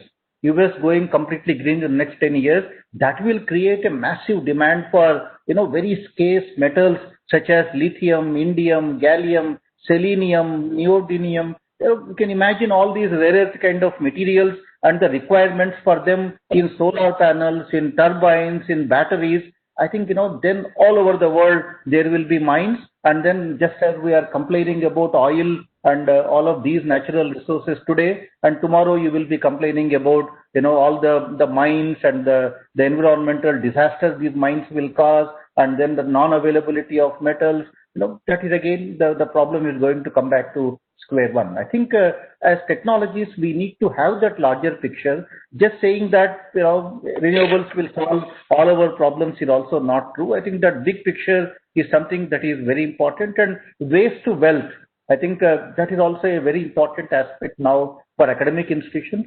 But in the process of converting waste to wealth, we should not create other forms of waste. I think that is the biggest concern. So that is where, a lot of technologies need to come in. The technologies need to be looked at in a way, like the nature does its processes. I think we have a lot to learn from all of this. Even in Delhi, I keep hearing that if we move to electric vehicles, now the problem is solved. But again, that is not the problem. Again, the big picture is missing, because if you run all these electric vehicles from the coal-generated energy, the problem is not going to go away. You have to build many more coal plants. So I think, that big picture is missing, and that is where I strongly believe universities and educational institutions have a major role to play. I think we need to foresee the future, and we need to advise the governments, and we need to start working on technologies which make this life sustainable. And I think I see a major role for the academic institutions, and even it starts with even the curriculum in the academic institutions. When you train a civil engineer to be a civil engineer, earlier it was okay if the civil engineer could go to the field and build a dam. Today it is not okay. The civil engineer, in addition to building a dam or whatever structure he or she is going to build, also needs to worry about the environmental impact of building these dams, how it will be sustainable, what will happen to the life around this dam. All of these concerns need to be now taken into account. The civil departments need to become civil and environmental engineering, and same is the case with almost every technology that we are putting out into the society. I think again, the problem with humans is this narrow-minded kind of an approach, And we always think that we own the planet. The humans think we own the planet. I also read a quote somewhere that, how important are we to the planet? Somebody recently, showed me a quote. If all insects on this planet were to vanish, just imagine all insects on the planet were to vanish, life will end in about 100 years. Life will completely come to a stop in about 100 years. If all humans vanish in the next 50 years, all life forms will prosper on the planet. I think, we are the destroyers. We are in our eagerness and in our greedy kind of a thing, we are basically destroying the planet. We need to be responsible. We need to adopt technologies which are more sustainable. We have to have that big picture and not very narrowly focus, even the solar panels today. Now, if you are going to install 200 gigawatts of solar panels in the next 5 years or 7 years, has anybody started worrying what will happen to these solar panels when they run out of their life? Now, how are you going to recycle these solar planets and what are you going to do with these solar planets? Not even a discussion has started on the recycling of these solar panels that we are all installing all over, and how you can convert it back to something which is sustainable. I think these are the concerns, and as I said, I think academic institutions have a major role to play. At IIT Delhi, we have a smart campus initiative. We are trying to become a zero waste campus. IITs fortunately are residential campuses. At IIT Delhi, about 20,000 people live. It's like a small town in many places. So within IIT Delhi, we are trying to see, can you become zero waste campus? And we made an initiative, an attempt. We were sending out almost like 35 truckloads of waste every month to the landfill sites. Now we have reduced it to about 3 truckloads, and that is because we have started recycling many of that within the campus. For example, at IIT Delhi, from the household waste that we generate, we are running vehicles on the campus. We convert this household waste into biogas, and using this biogas, we are running the vehicles. And again, we have 3 megawatts of solar panels on our rooftops. And like I said, there are concerns with solar panels, but at least 3 megawatts of energy we are generating from the solar panels. Now we have put in place an initiative. There is a committee working on the IIT Delhi campus. Can we make the campus zero carbon neutral by 2035? It is going to be a big challenge. By 2035, for IIT Delhi to become carbon neutral kind of a campus, I think, you need to have a complete perspective on, what are all the things that we are doing, what we need to do, what we need to change. I think that is how it has to start. All these initiatives need to start at smaller level and then expand to something which is at the national level and the global level. I think the change has begun, but my biggest worry is the awareness is still not there. We take the planet for granted, and we just don't seem to realize that, we have crossed the tipping point now. And I recently read a book, the title was Last Century. I think that is what people are now claiming with the way we are, destroying the planet. I'm worried, and I think all of us need to be worried as technologists, and there is a lot that academic institutions can do. Thank you very much. Thanks, Professor Rao, to put together, to picturize a bigger perspective. So the last century, and we really don't want it to be the last century. So with this, let me move forward. Let me request Mr.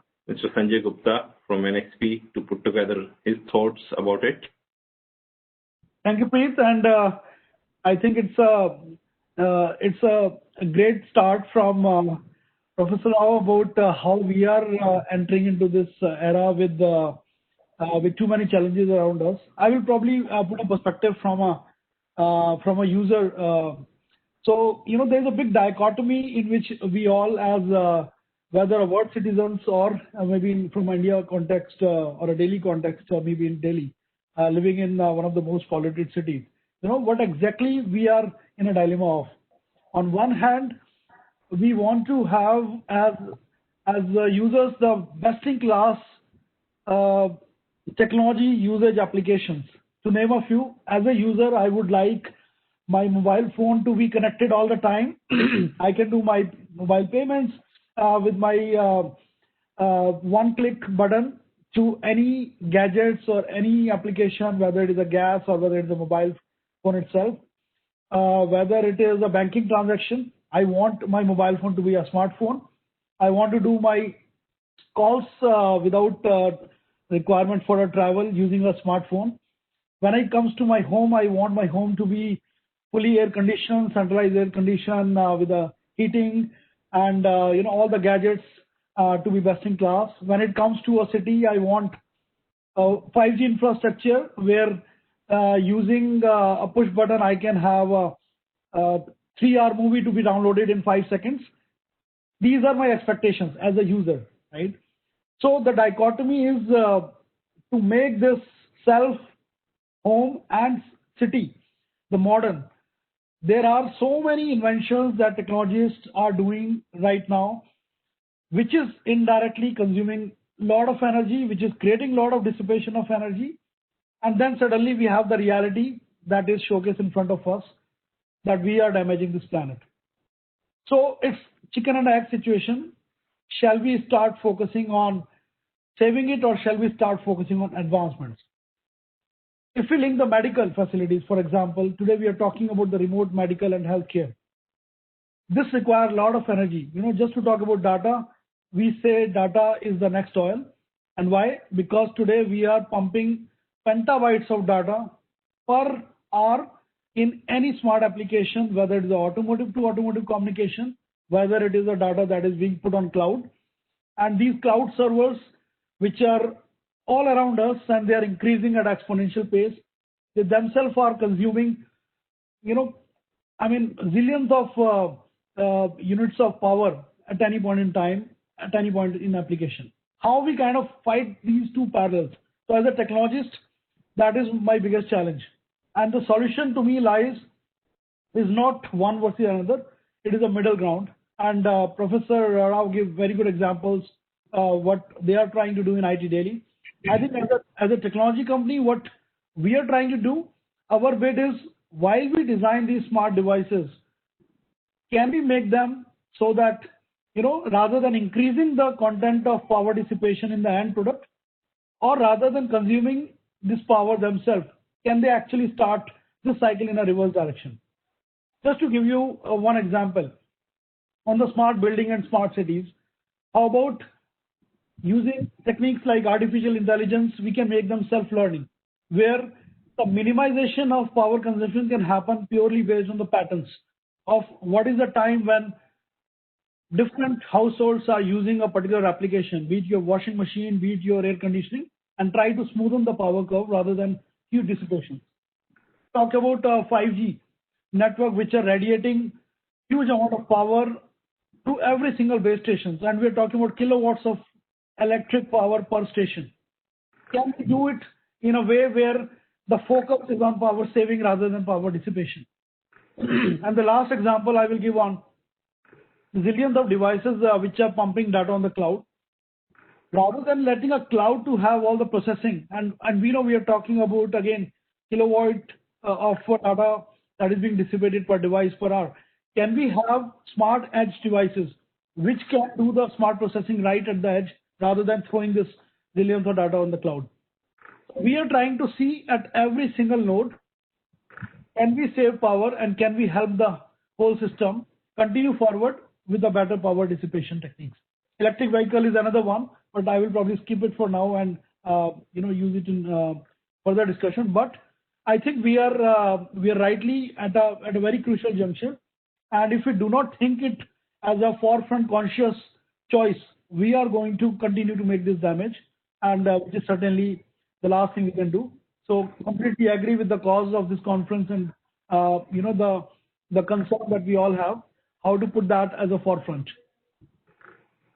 Thank you. Thanks, Sanjay, for sharing your view.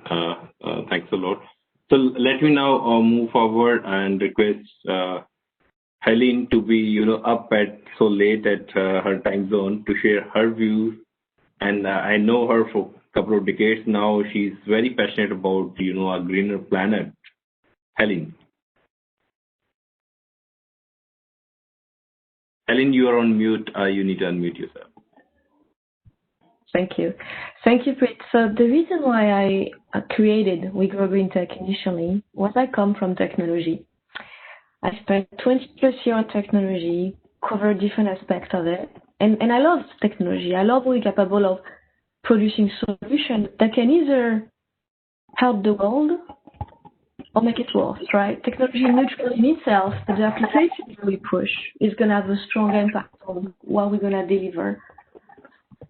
So if you think about when I started to work on the green technology aspect, what I very quickly realized is you have interesting innovation, but you have entered an era when it's really difficult to scale innovation at a corporate level, right? We have pushed some business model, we pushed a lot of technology, we pushed consumption. So one key aspect that I think we've not discussed too much is I agree with all the different panelists as far as, for example, energy, right? If you look at energy consumption, even by moving to renewable energy, which is around 20% in the United States right now, at the rate we're consuming data, we would not be able to stop it. We will be way above the 2% that we have to maintain. So there is a reality there that is going to force us to change, right? There's an aspect about technology, but there's also an aspect about behaviors that we have developed. I totally agree also that the definition of technology has become digital technology. But the answer is not necessarily in the future digital technology. Yes, we can use digital technology to make us more efficient, right? If you look at digital transformation, according to the United Nations, you can cut by 15% emission. You can create smarter systems. You can measure carbon for the concept of a carbon marketplace to reduce climate change. There is amazing innovation in the context of carbon marketplace. But then there is true solution also that can be developed by just watching nature. There is a concept of biomimicry that is quickly emerging. When more and more solutions are being patented, when an innovation by looking on nature works, and it became chemical, it became chemistry, it became what we used to call science.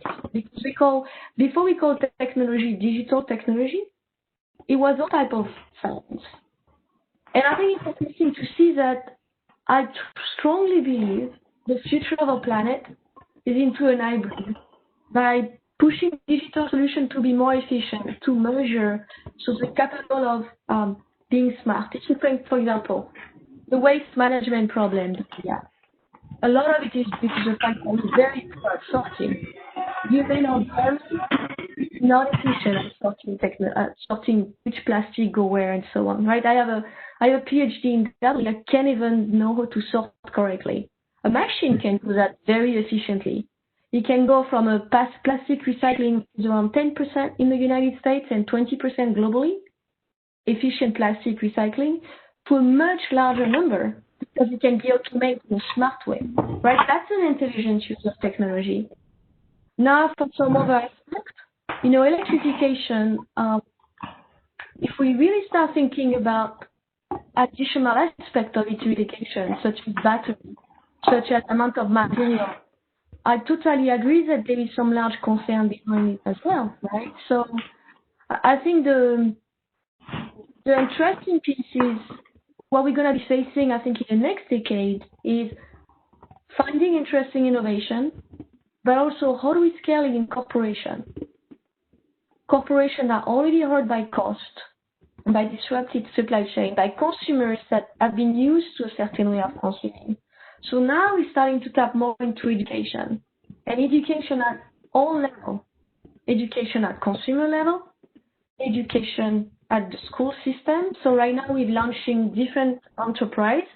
One is actually at the child level, because behaviors that you're going to adopt as an adult are really often created when you're between 2 to 9 years old. Another one, entirely with the concept of ethics and technology, you have to start helping engineers think about problem solvers, but adding one dimension, which is our planet, to it. So that's also something we've been starting to look into, because I really believe this Generation Z, this new generation, has the power to make change, but they also have to kind of think about it in a global thinking scenario, right? So I think that's what I see. I see a need for us not only to add in terms of climate, but to write in terms of circular model. How do we make everything we do circular? So we generate almost no waste. How do we regenerate in terms of water, in terms of air, in terms of soil? I don't know if all of you are aware of, but we have something like 60 years of topsoil left. There's a food crisis looming in if we don't change our food system. Or at least in the United States, it's a very good example of that, where the food system has been architected in a way that is entirely unsustainable. So the good news is there are innovation and solutions that you can adopt. But how do you implement in a way that is not disruptive when you break corporate and consumer environment that you already have created? And I think that's the challenge we're going to face. How can we select the innovation so that corporations have a chance to evolve, right? They can start using new materials that are in the term of electronics, for example.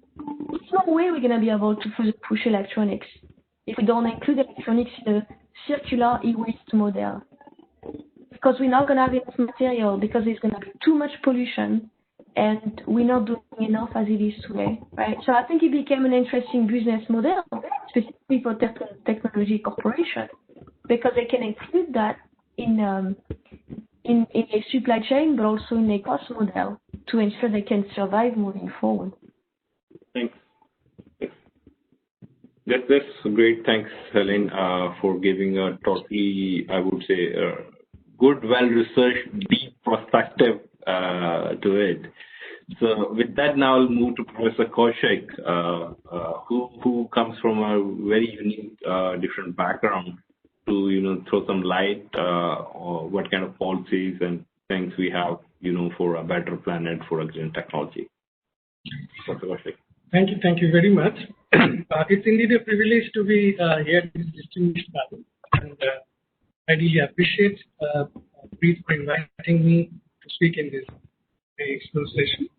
I think Professor Rao has set the stage for the discussions, and it started off with that. In fact, Helen has further kind of taken it ahead by talking about the fact of biomimicry, which means to what extent, if we are actually coming out with the innovations, what extent can we actually mimic the nature? So because I think nature is a regenerative system, and everything what we talk about in terms of artificial technology today was pretty much there in nature itself. But the fact of the matter which still remains is that we as countries, we all need to grow. So the basic question that arises is that how to decouple this growth from the emissions that instantly comes out of that. That's where the technology actually comes in.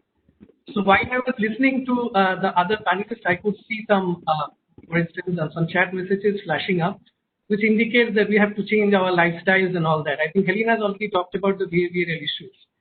So I think if we all, like in a developing country, we need catch-up growth because we are just growing. And for growing, we need to consume more energy. But the question that we have in a developing country is that we still do not have access to, for many people, we do not have access to energy at all. So I think for that, how to make that energy accessible for them without compromising in terms of, like, for instance, increased emissions and all that. So how to actually go about it. So that's where the question of decoupling comes. So you'll find lots of discussions. I think Professor Rao has already talked also about the fact that, in fact, if you are too much obsessed with renewable energy being the panacea for all ills, it also inherently comes out with waste. It has its own set of problems. At least in fact, there are issues with respect to, for instance, wind energy, how kind of problem it is creating for the ecosystem and all that. There are issues with respect to solar panels, the kind of land grabbing, the kind of water consumption, and the kind of once the life has been completed, what will happen after that?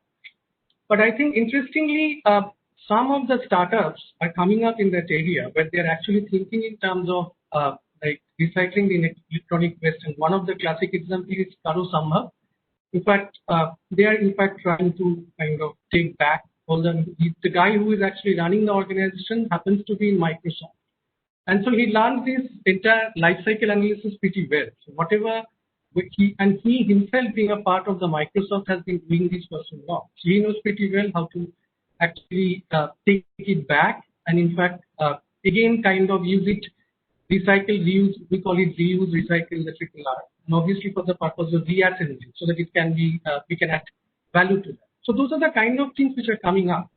But the discussions which one of the critical issues which we are facing in terms of providing access to cleaner source of energy is the fact that if you are actually trying to think in terms of renewable, one of the important issues that we are facing is in terms of the intermittency of the renewables and how to integrate actually the renewable in terms of with the main grid. Because you know that in fact, international energy agencies and all the agencies are constantly telling that we are not going to reduce our dependence on fossil fuels. It's not going to come down very soon. I mean, we are progressing in the right direction. So in that sense, it would be interesting to understand that if you are actually progressively assimilating renewable energy in our life, in our cities, then how can we actually integrate that with the main grid? Till the time we actually shift completely, I think that's a long way to go. So we have to be realistic in terms of what we are actually going ahead. So in that context of integration, the issue of storage comes. So now, if we are thinking in terms of the storage level issues, I think so we do not really have utility scale storage currently at this point of time because of the fact that there are issues with respect to the commercial viability. So that's one of the area I think which currently most of the research and innovation is going on in that area in terms of the storage, because that's going to solve almost the lion's share of the problem when it comes to the integration of the cleaner source and the renewable energy actually into the main grid and all that. Another issue I think which I often keeps on facing, which people keeps on saying, is that carbon capture and storage turns out to be a solution, because if you really want to continue your dependence on fossil fuels, then in that case what you can do is that you can increase your consumption. You can actually, what you can do is that the kind of emissions that comes out of the final stages, that emissions actually can be captured and put under the carpet through carbon capture and storage. So there are, I think, last time when I had a discussion with Asian Development Bank's financer, who was actually trying to finance a project on carbon capture and storage in China, I was just asking him, do you think it is commercially viable? So one of the main issues you are saying is that, yes, it is not commercially viable, but actually we have to go for a portfolio of technologies in totality, because you know that we are promoting renewables in a very big way. But since we are not going to reduce our dependence on fossil fuel, so we have to also start thinking that how to make it viable. So if I don't put in my first money in the coffer, so then how will that thing actually progressively become more viable? So in that context, what I would like to say is that recently there have been changes in terms of regulations. In fact, you can understand that in India and across the world, there has been now in fact, the stock exchanges are actually demanding most of the corporations to submit an environmental report on sustainability. And that takes into account the environmental and social metric in terms of what exactly the corporations are doing in terms of that. So that's a change, I think, in the right directions. Mm-hmm. So the policies are also moving, I think, in a way, because we have, most of the countries have now the nationally determined contributions. They have pledged and certain amount of reductions of carbon intensity of their GDP and all that. So things are moving in the right direction. Policies are conducive. But only issue I think which can actually link this to would be the behavior. So if we can actually kind of balance the access with the we can decouple the emissions and access as well as the catch-up growth that we want, then in that case we'll be able to solve most of the problems that we want. Sorry, Professor Kaushik. In terms of time, I have that, time check, which is more heavy on me. Thanks a lot for putting together your perspective. So as we are left with 17 minutes now, and I know Professor Rao needs to move at 10:15 for one of the ministry meeting, which came as a surprise to him last night, and since he was able to push that for us for 15 minutes. So Professor Rao, before you move for your other meeting, I would like to know your perspective.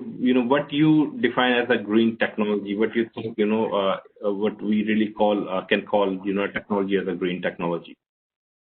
Yeah, to me, the green technology is basically a sustainable technology from the environment point of view, and I think we need to go back to the drawing board. I think we have all been in a way playing with whatever is available. We need to go back to the drawing board and start looking at new materials research. I think it all starts with the materials now for many applications. And we need also take a more balanced kind of an approach. I think overselling any one technology that solar panels will solve all the world's problems or electric vehicles will solve all the world's global challenges, I think that is not going to work that way. So it has to be done in a very holistic kind of a fashion. When I say materials research, why is it important? Just look at the importance of materials from packaging to electronics to anything that you can imagine. Everywhere the materials are going to play a very major role. Even if you take the case of the chocolates, the Nestle chocolates, I'm told Nestle sells something like more than 1 billion chocolates. Imagine the plastic that they are generating in the wrappers and all of that. Can we move to something which is more sustainable, which can be recycled? And everywhere you see the use of these materials, I think, to me, the solution lies in materials research. I think we all need to invest much more on the materials research and also the policy. I think this needs to be driven as a top-down policy framework. The policies which take into account all aspects of it and come up with a balanced approach. You don't have to throw away all the coal-based technologies and you don't have to completely move to renewable technologies. I think it has to be a very balanced and kind of an approach. That is where governments play a very major role. But who will advise the government? I think it has to be again academic institutions.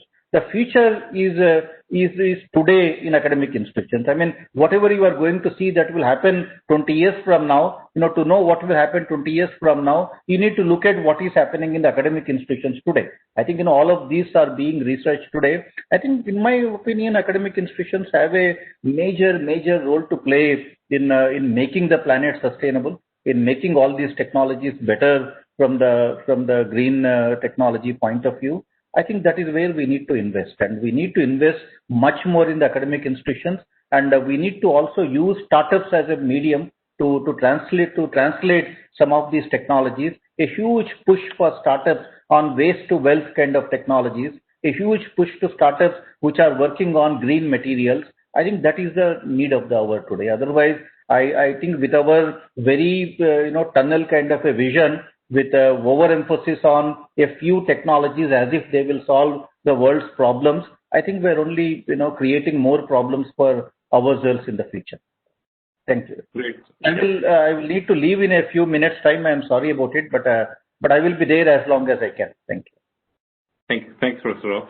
So now I'll make it open to my other panelists, to share their views, and we can go in any order. That what they term as a real green technology. What is the, it could be some X technology for me, some Y technology for you, and something else for someone else. But what in their perspective, is the greener technology? I see Helen wants to say something. Yeah, because I spend a lot of time in that matter. And it's really interesting because when you say green technology, a lot of people equate that to renewable energy, like clean tech, green energy. And I think it's important we start identifying green technology as a larger sector.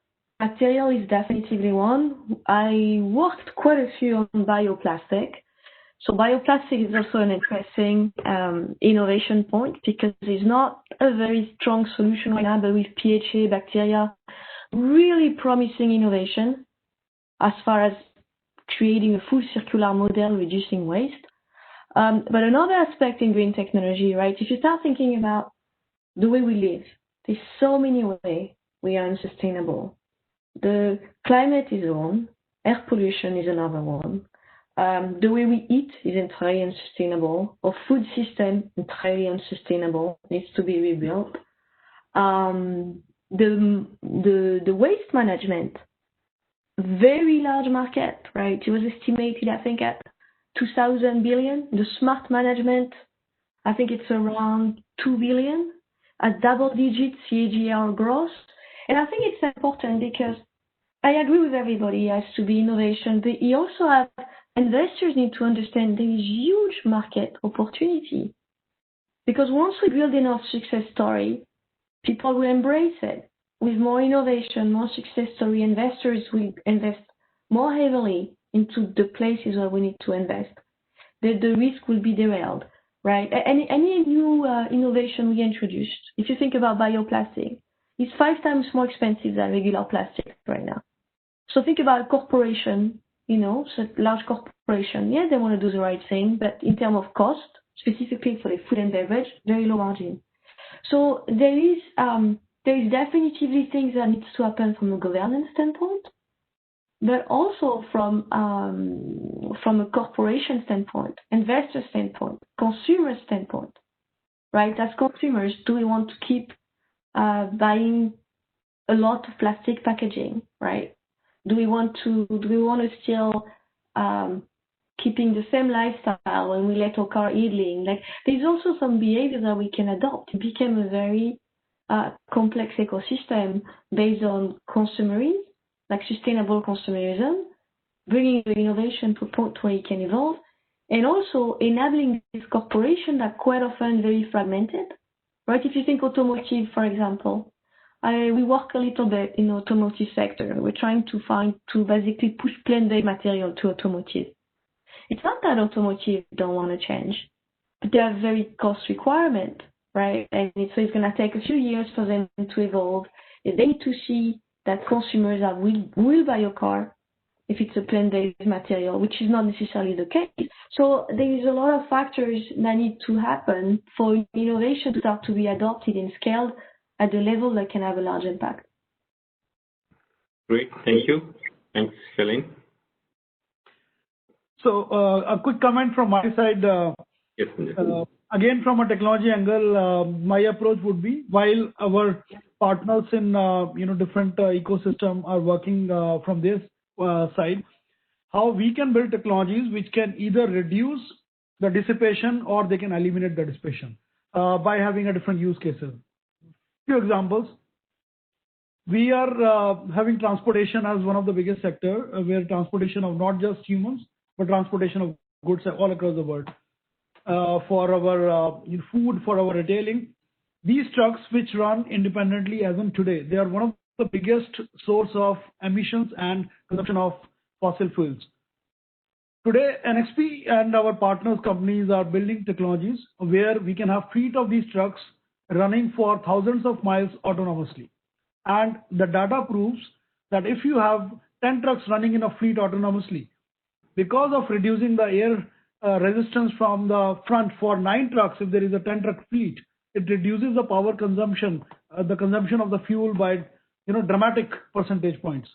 This is one way of usage of technology using autonomous way of driving without impacting our lifestyle, without impacting a disruption in the way we live, but reducing this power consumption. And we know that if this is the biggest power consumption today and the biggest source of pollution and CO2 emissions, if you multiply the numbers all across the world for these millions of trucks running around, you can do the math. It will be a big thing.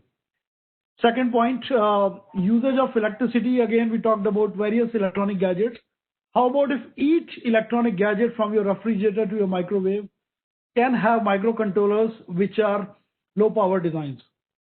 Today, we are designing chips which are having as less as 1 microwatt of power in a microcontroller. Imagine these zillions of microcontrollers in every household. If they take 5% less, 10% less, just like the example of we have Nestle chocolate, this will create a huge impact on power dissipation.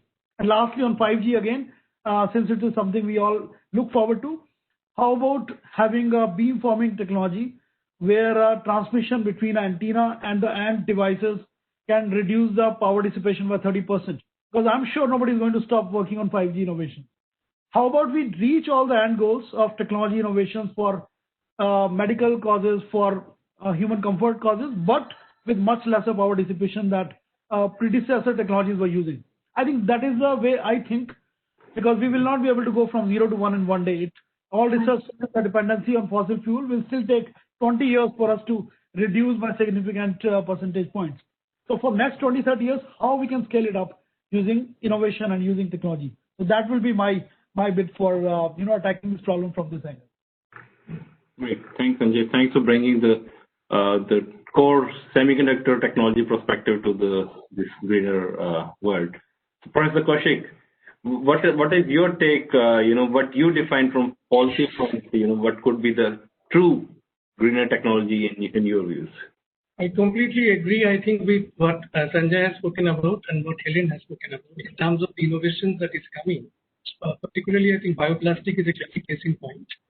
And Sanjay has spoken at length about the integrations of AI into the vehicle systems and how that would kind of reduce the emissions phenomenally. Particularly, he was talking about the sector, that is the largest source of emissions and consumption of fuels. Completely agree with that. There is no second thought about it.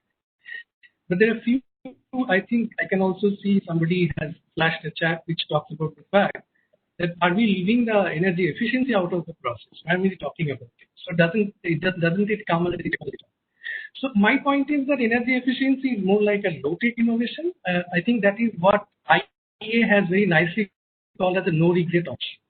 So if I'm actually going to decouple my energy say consumptions, for instance, my growth from the emissions that comes out of my growth process, the first, I think the easiest and more cheaper options would be to go for energy efficiency.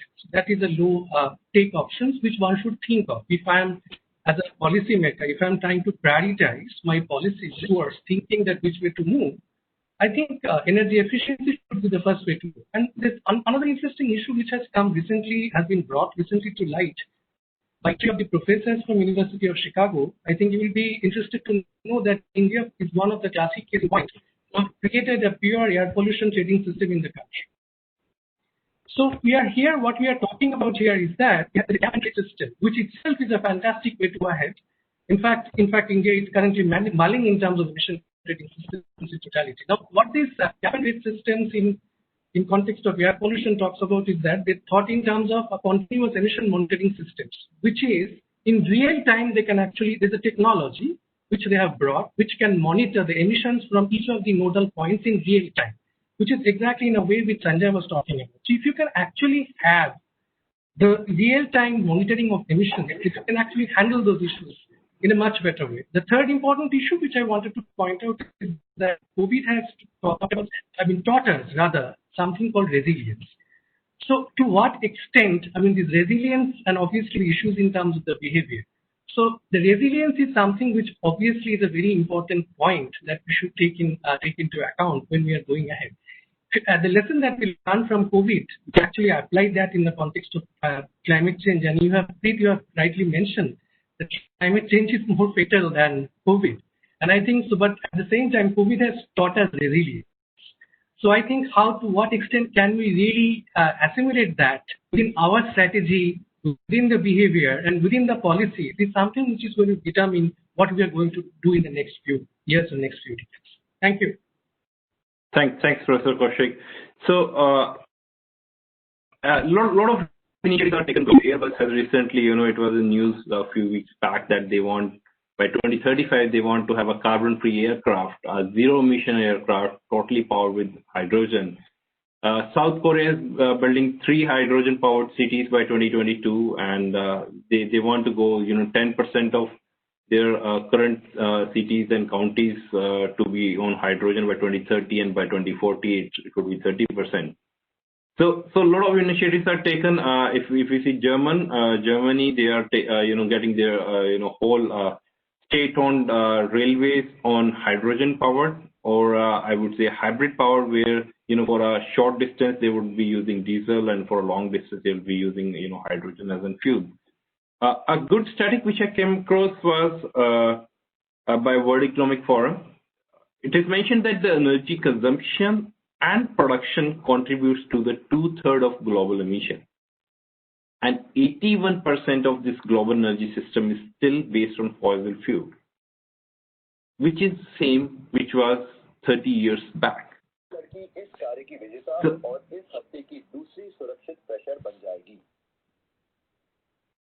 So, in a nutshell, we are almost standing at the same point where we were 30 years back. And we say that we have now smart cities, smart gadgets, everything is smarter. But the way probably the demand is increasing, the way the humanity requirements is increasing, we are, probably we can call it our buying power are increasing, or our consuming powers are increasing, is giving a different, shift altogether. So what I would request here is, since we are just hitting the 10:30 timeline, and I'm lucky that it's followed by a tea break, so I can slip in 5 more minutes here.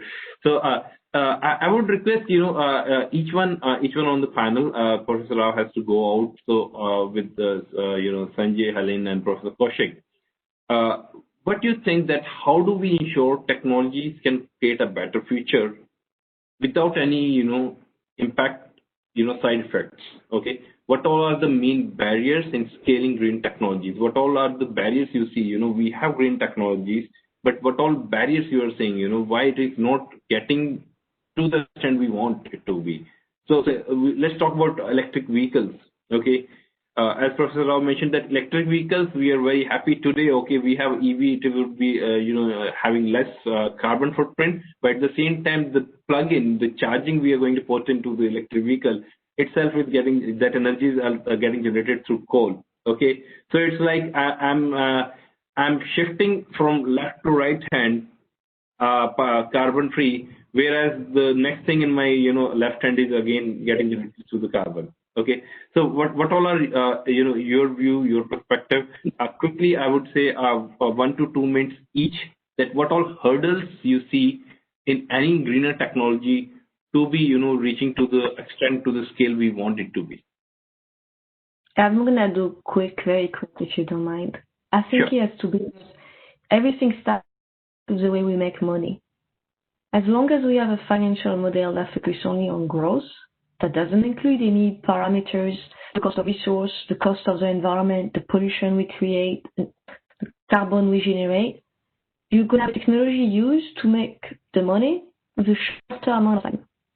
Because that's what shareholders want, that consumers are not probably educated enough at the large level to be able to make conscious decisions, even if you have a percentage of the population is having to do.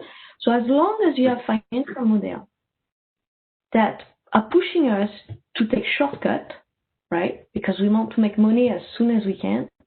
We're gonna try to use technology the fastest we can, and that's not what we need today, right? Today we need to understand, okay, what type of technology do we need? How do we refine the technology that we have today to create better solutions? And so I think it comes at the end is like economically speaking, right? Which kind of planet do we want to have? And the good news is there is more and more effort in that space, more and more positions at the corporation that are going to be created, more and more questioning about what a CEO role should be. Is it to push the right thing, to create the right corporate culture, or is it just to make money? So I think we're entering an interesting decade because I think it's going to be a lot of push back and forth, people wanting to change and people reticent to change, right? Great. Thanks, Helen. Yep, Sanjay. Yeah, I will just add to that very interesting point, and I will extend that, like in many different global organizations and India, every company, every limited company has to have some percentages of their revenue and profits for CSR, the social responsibility. I think it's a high time that we add a small percentage for sustainability, because sometimes you need to put the discipline and mindset change, and rest of the things will follow. So that is my short comment. Coming to a bigger question of EV and electric vehicles, my view would be how we can enable, again as a technology provider, this future with much lesser battery requirement through efficient battery management systems, rather than just blindly increasing the size of the battery to have this mileage anxiety, which is a problem in electric vehicles. Because anyone can add more and more battery and integrate it in a vehicle, but that's not the solution if the total equivalent consumption of fossil fuel for a battery exceeds the gasoline. So I think efficient design of battery technologies, which will require a lot of material sciences and research, is one thing. But from electronics and semiconductors perspective, how we can use smarter battery management systems, how we can have more efficient control on AC/DC, DC/DC charging points, smart chargers, so that the net effect is a better incremental progress over the current plan of record. As I believe we can never make it from black to white in one day. It is a gradual thing. So if every year we say 5%, I'm sure in a decade's time it will be 50%. And I think that's the approach I would recommend to have a gradual focused effort with a mindset change.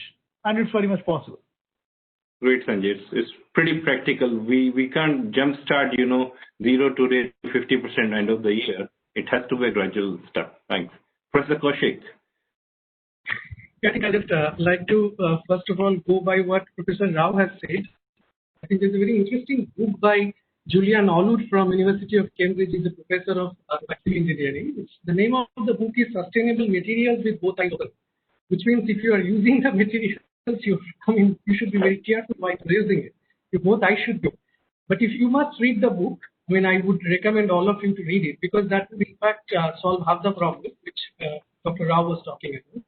The second one of the issue which I think with raised with respect to the hydrogen economy. I have slight reservations about it, because it's not the question of whether it is commercially viable or not, but it's a question of whether it can really solve the problem. Because one of the issues which we are facing with hydrogen economy is that the net energy ratio, which means if the energy that goes as an input is higher than the energy that comes out of it, then obviously the part of that entire thing being clean or green, whatever you talk about, it is absolutely getting frustrated. So one has to be very careful about that. And then I think you have also a issue of sustainable consumption production. I think Helen has talked about sustainable consumerism, which is a very, very important point. And in fact, they are the most important stakeholders. And if they actually demand it from you, then you are bound to change. If the business is bound to change in terms of what, if the product liability is actually getting absorbed, and if the consumers start demanding that, then obviously you have to change it. The third important issue, which I think Sanjay was talking about, was with respect to thinking of CSR. I think it's a question of just spending of money in CSR, but it's a question of internalizing sustainability within your business strategy. I think that is what can happen only when you can actually find out the financial impact of any kind of environmental and social impact, which Helen has very nicely brought out. I said internalizing the cost of the environment and society within your private cost. We're talking about the social cost here. So if we can actually do that, and in fact, you will be very surprised to know that ExxonMobil, I think I was just reading in Bloomberg just 2 days back, that they're again going to be in soup, because I think of the kind of violations that they're making in terms of the impact on the environment and society. And investors are very, very careful with this. When they are putting in money in your business, even if you have a good green technology, the first thing they ask for is not just your environmental and social metric. They ask for is the impact that you are creating. And in fact, the accounting systems, I was having a discussion with two of the professors. They were saying that there's an integrated accounting system which is coming in the process, which means you're trying to integrate the environmental accounting within your financial accounting system. So all these things are in the right directions, and I'm hopeful. Obviously, to be a realist from that perspective, every technology has its trade-off, and we always have to go with that trade-off. The question is how we can actually internalize that within our strategy and policy to minimize the trade-off is what I think can solve the problem to a large extent. With that, I think I would like to end. Great. I just want to quickly add to that, because we're seeing more and more startups we're seeing are now including the metrics when they pitch to investors, right? They have the financial growth expected and so on. And they also have a side of what's the impact, which I think is really interesting, because you're starting educating investors to that if they care, they're going to invest in companies that can demonstrate they have an impact too. Absolutely. Great. Thanks, Helen, Professor Kaushik.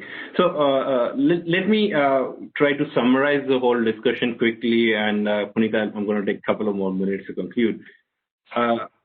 We talk about waste to wealth. Professor Rao talked about waste to wealth. Okay, and that's what the motto should be to anything to everything we do in terms of any technological aspect. Okay. Financial model Helen brought up is really important, because at the end of it, it is the dollars which any business you go, okay, any business you go, and even to that sake, any NGOs, they take any kind of good CSR activities, dollars comes the first thing. Sustainability, CSR part of it is a niche, I would say excellent topic Sanjay brought up, and we saw the CSR funds got little modification year and a half back when we said that, okay, now you could do the CSR to the academy as to the research. Okay, and probably this is one of the part which would become, we have that education says not many such sets. So probably CSR fixing a part to any of your household work to even as a small organization to a big giant organization. It's, the sustainability becomes a part of CSR would be really excellent. It would be, must to do thing. Okay, it's like you need to brush your teeth daily. You need to, park your funds on daily or annual basis for such activities. Really excellent. And in fact, what Professor Kaushik brought up is really meaningful. And what Helen mentioned, the moment startups go and pitch for funds, they don't only pitch for dollars, they pitch for the impact. Okay, to my view, we need to make everything smart because we need house to live. Why don't we make our bricks as a smart bricks? Why I need to go and fix us, get a separate solar system to be fixed on my rooftop? Why don't the top flooring in my roof be a solar system of mine? Okay, which has an aging of years or decades. Okay, similarly, I need a car to drive. Can the material used in the body of my car could be such that it gets me solar energy itself, because it needs to be parked for half of the day. I recently saw one of the innovation happening in one corner remote part of India where it was a self-charging bike, and that too was done by school children. You drive the bike and you charge it. Okay, so those are the innovations we need to see, that whatever is all around me, how do I make best use of it? Okay, so with that, I would just bring up one last data point. I recently was reading that in September this year, the 60% of new cars sold in Norway were electric vehicles. That's a record for the country. And why this was so? Why they were able to hit that? Because there was a lot of work done in the background. They removed purchase tax on EVs. Drivers need not to pay any annual road tax. There are all charging points all over the city. You need not to worry. Look, if I bought an electric vehicle, then I need to go 10 miles down the line to get a charge.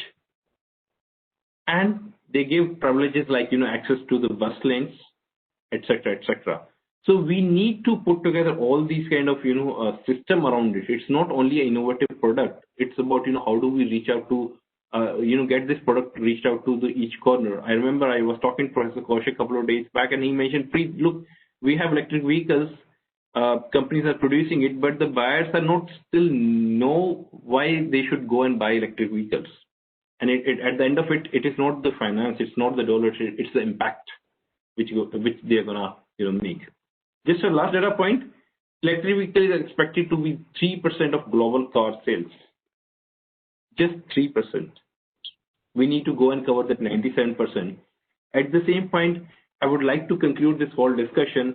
The moment as an organization we start, defining a product, okay, we should define the end of life of it. What is going to happen the moment there is the end of life of the product? How do I, is it a degradable thing? How many decades or, centuries it will take to get degraded? Okay. So those all views needs to be done. And as Professor Rao said, that needs to be done in the academy itself, because what you want to see as a reality happening 10 or 20 years down the line needs to be taught to the new generation who are sitting in our, various institutes all across the globe. Okay. So with that, I would like to conclude the session. There were some questions and answers which we were able to address during our discussion. We are already 13 minutes out of the given time. So I would like to thank each one of you, Professor Kaushik, Helen, Sanjay, and Professor Rao is not with us now, for sparing out your valuable time. And to me, it was a lot new learning. It was I would say that new chapter or new that got added up to my learnings today. And I'll be glad if I could be of any help on any of your initiatives as we move forward. So over to you, Puneet. Thanks a lot for giving us this time on this excellent platform to bring up our thoughts together. Thank you, Preet. Thank you very much for wonderfully bringing all these distinguished panelists on a single platform. And with that, you have really met the requirements of this conference with the idea what we have conceptualized, that we'll be bringing all the stakeholders on a single platform and we'll be trying to learn from each other.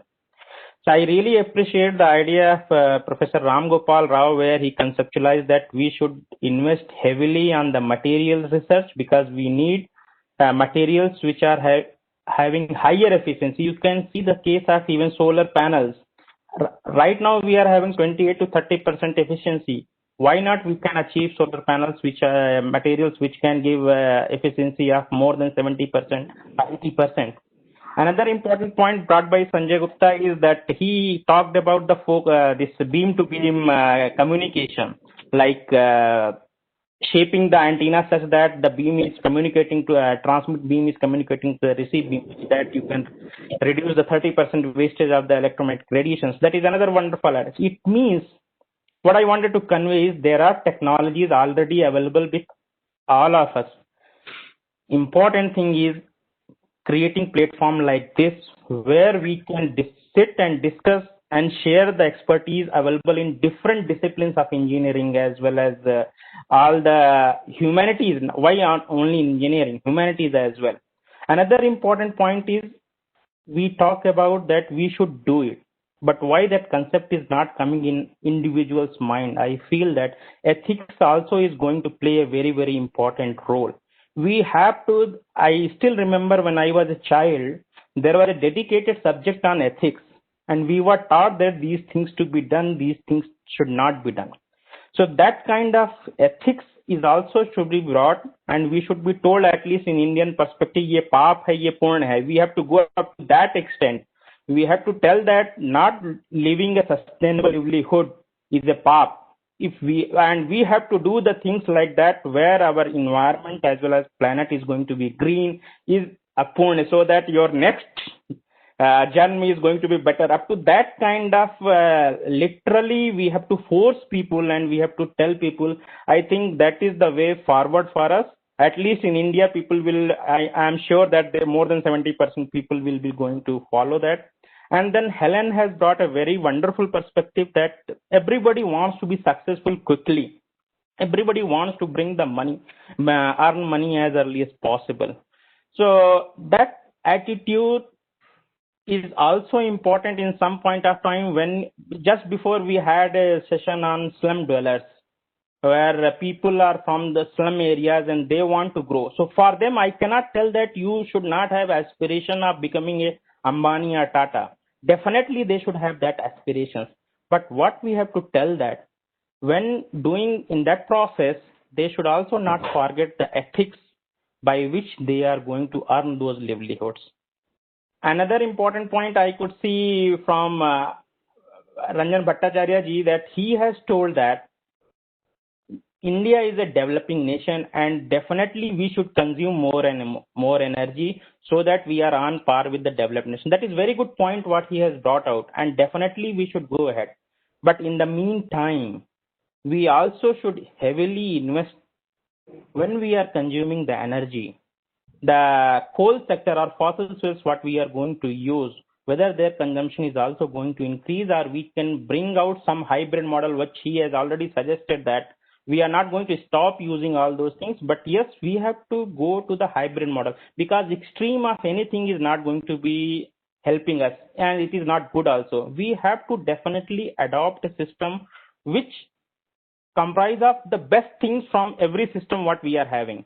So with this words, I would like to thank each one of you from deep my heart that you have come up to our this platform which we initiated this year, and hopefully I would like to see each one of you in our subsequent editions also, because we are also having a wonderful team who are really working on ground, like Dr. Ashok Das, Dr. Narayan Subramaniam, Dr. Jayakrishnan Divakaran. These are the people who have really devoted their entire life on developing the solutions for sustainable development goals of the United Nations.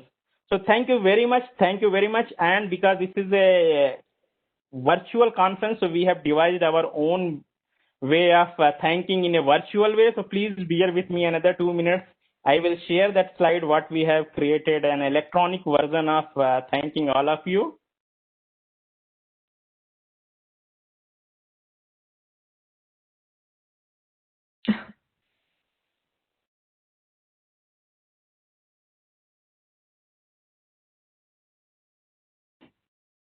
One second. So everywhere there is a network issue. Even there is a 5G. Still, that 5G will come on a 4G speed. That's what we were discussing yesterday. But it is making it look real. Like you wait for the clack to come.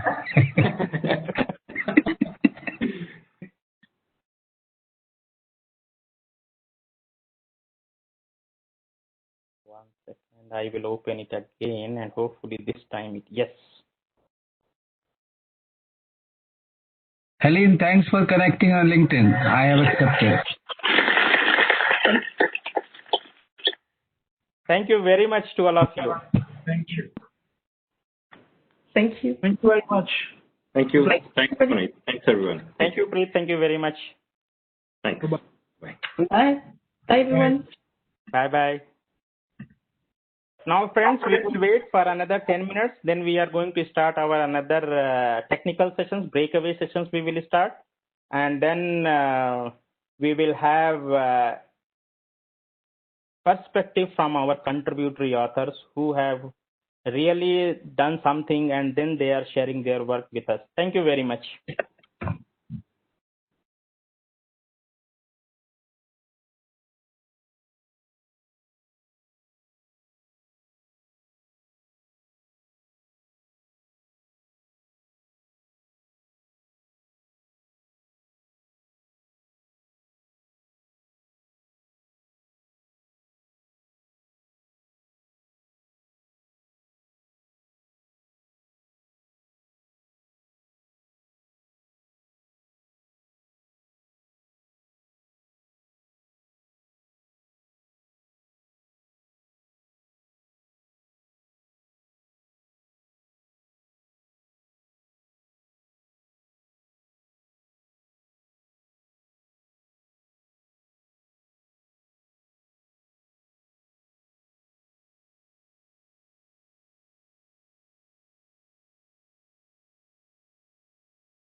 Hello, sir. Can I start?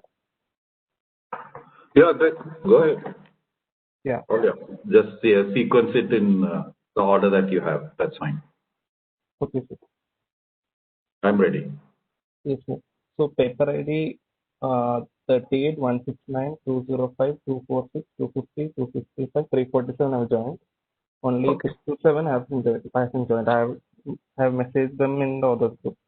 No problem. So that's seven or eight papers we have, right? Yeah. Good. Yeah. Only one is up. That's okay. Let's get started. Okay, sir.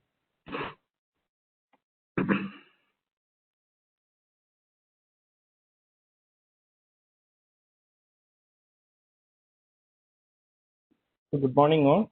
So we are into CS10 on session on affordable and clean energy and clean water and sanitation in climate change. So we have paper ID 38 169 205 246 250 265 327 347 presenting here. And we have the session chair, Dr. Narayan Subramanian. And so can we start, sir? Do you like to have a note? Yeah. So so thank you to all the contributors to the papers on these topics, climate change and green energy and sustainability. I think these are really important and one of the core pillars and themes for this entire conference. So I appreciate that. I had the pleasure of reviewing a couple of these earlier on, so I look forward to the paper presentation. So thank you once again. I think we should just get started. Thank you, sir. So we have paper ID 38 first. Okay.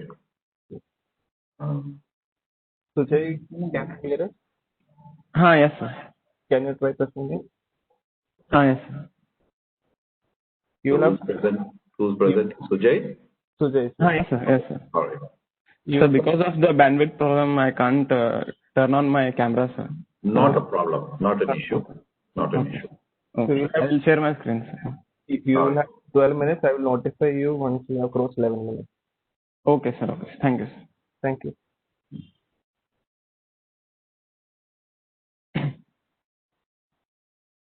I think my screen is visible now, sir? Yeah, yes. Perfect. Please go ahead. Can you make it to slide show? Yes, sir.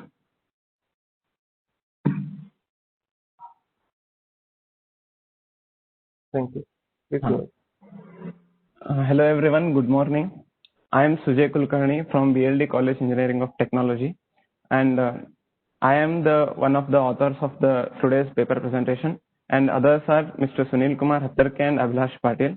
Today, we are presenting a paper on Integrated Water Monitoring and Control System, shortly IWMCS. So I start the paper presentation now. So before entering into the paper, first we need to understand what is the reason behind the research of this paper. What kind of problems we have faced to come out of this, find a solution for those problems. So there are several common problems we face in our day-to-day life related to water monitoring and water control in our day-to-day life. So let us discuss about some of the common problems we face. The first and important problem is waiting for water. In normal places like villages, the water is not a continuous one. There the water comes once in a week or twice in a week. So there what they have to do is they have to wait for water, whether it has come to the home or not. So they need to continuously check the tap, whether the water is present in the tap or not. So this is the first main problem we face in our day-to-day life. The second one is concern about purity. Even after getting the water, it may be not good for using or drinking. So we have a concern about whether the water is good or not. So this is the second problem we face in our society. The third one is after getting the water, we need to transfer that water into the water tanks. So while transferring the water, we need to regularly check whether the tank is full or it is empty, or what is the level of water present in the tank. So this should be done manually. So this is the kind of trouble we face in our society. And the fourth problem is to transfer the water from one place to another place. We need to turn on and off of the valves. So this is also a trouble. We need to make it on and off manually. So this kind of problem we face also. And the other one problem is if you want to shift the water from a lower place to the upper place, we need to start a water pump. So to start the water pump, we need to have a controlling over the switches manually, turning on and off of the switches. So this is also a manual thing, and we need to have observation. We need to turn on when we want, and we need to turn off when we want. So these are the main common problems we face in our normal day-to-day life. So to overcome all these kind of problems, our objective is to solve all these problems in an efficient way. So we have proposed this system. The main features of this system is, as we discussed earlier, there are several problems. So the solution for all these problems is integrated in our system. Using IoT technology, we give all the solutions in a better way. So this is the integrated system. Other one is to solve all these kind of problems. We are using digital sensors, which is used for acquisition of data for water monitoring. So this is a water monitoring system. As well as after getting the information, we need to control the actuators like valve and switches. So controlling is done through an efficient way. So this is also a control system. So totally it is an integrated water monitoring and control system what we have proposed here. So let us discuss the components of IWMCS, what it includes. First one is to solve the first problem, we are using a moisture sensor. We connect this sensor to the pipe so that when the water flows through that pipe or tap, it detects the water and sends the information to the system or the microcontroller. So using moisture sensor, we eliminate the first problem which we face in our day-to-day life. The second one is water flow sensor. This is the added advantage or added feature we are giving in our system. That is, after getting the water, to check the flow rate, what is the speed of the water, and to check the consumption of water through that pipe, we are using this water flow sensor. Whatever the water flows through this pipe, we can find out the flow rate of that water and the consumption through that through that pipe. We can find out using this water flow sensor. And the third one is water level sensor. We connect these sensors on the top of the tank so that what is the level of the water in the tank can be calculated using this sensor. And the fifth one is water quality sensors. We use several different types of sensors like pH sensors and turbidity sensor so that the quality of the water can be calculated and that can be sent to the user. According to the information get, he can decide that it is usable or not. So these are the main sensors which we use to eliminate the problems which we face. And the main important is 5.5 featured microcontroller. All the sensors which we have discussed earlier, all are connected to the microcontroller which has a Wi-Fi feature. So after getting all this information, using the internet, using the IoT technology, it all collects all the data from sensors and sends the information to the user mobile device through internet. And if the user sends the commands, it receives the commands and drives the actuators according to the commands it gets from the user. So this is like a core unit of our system. And the relay module is important to switch the actuators. If the command is received, then we need to turn on and off of the valve and motor. To control the high power supplies, we need a relay modules. And next one is solenoid valve. Solenoid valve is an electrical valve which, if it gets the commands, if it gets the command signals, it can be controlled or it can be made on and off. So just by sending the signals, we can control the valve so this eliminates the manually controlling of valves. Next one is AC water pump. We connect this AC water pump to the microcontroller through the relay module so that if the signal is sent, this AC water pump is also can be controlled, can be made on or off by directly sending the signal to it. And also we require rechargeable batteries. Like solenoid valve requires 12 volt battery, 12 volt voltage to work. So we are using a DC battery to power up the microcontroller as well as the valves. So these are the components of our system. So let us see the total block diagram, how it looks. So in the center we have a Wi-Fi featured microcontroller and different various sensors are connected to it, and AC and power block is connected to it. And as the output we have relays, we have solenoid valve and the AC water pump. And we have used a blink app which helps to interface the microcontroller with the user by IoT technology. So the flow is like this. It is when it is started, it continuously senses the water level of using the water level sensor and display the water level in the user device. And as soon as when the water is present in the pipe, it detects that presence of water and detects the flow rate of that water and consumption using water flow sensor, and also checks the water purity using pH and turbidity sensor. And by getting all this information, it sends the information to the user, and user sees all this information and sends the command to the microcontroller. On the way of getting the commands, the microcontroller turn on and off the solenoid valve and the water pump as it receives the commands. So circuit diagram looks like this. This is all components we have integrated in one system, but in real life, all these sensors are connected in different places and actuators are in different places. Just we are showing in a one diagram. So this is the blink app where it is in the mobile device, which shows our total system in one display. Here we can see that we have it is showing the water usage and flow rate of the water, and there are two tanks. The level of the tanks is also shown here, and there are two buttons given, that is for one is valve and one is for pump.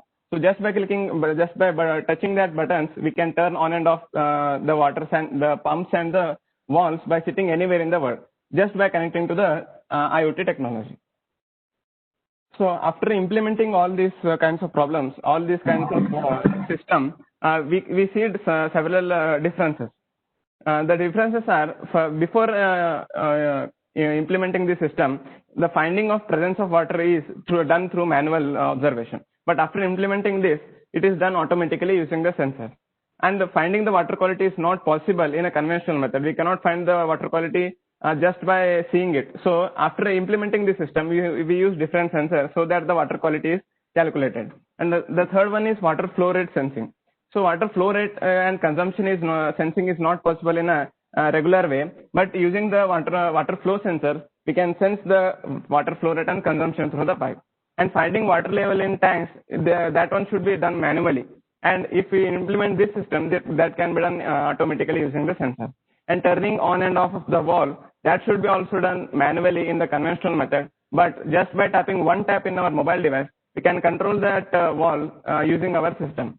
And the last one is water pump turning on and off. That one should be done manually in a conventional method. But by implementing our system, we have given a one-tap control through mobile device. So all these kinds of problems which are faced in conventional method are overcome using our IWMCS paper, IWMCS system.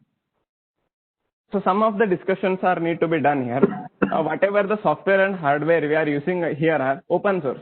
There is no need of license and any kind of things. So we can use different kinds of software and hardware in a free way. So it makes the system cost less, and installation is also easy and reliable.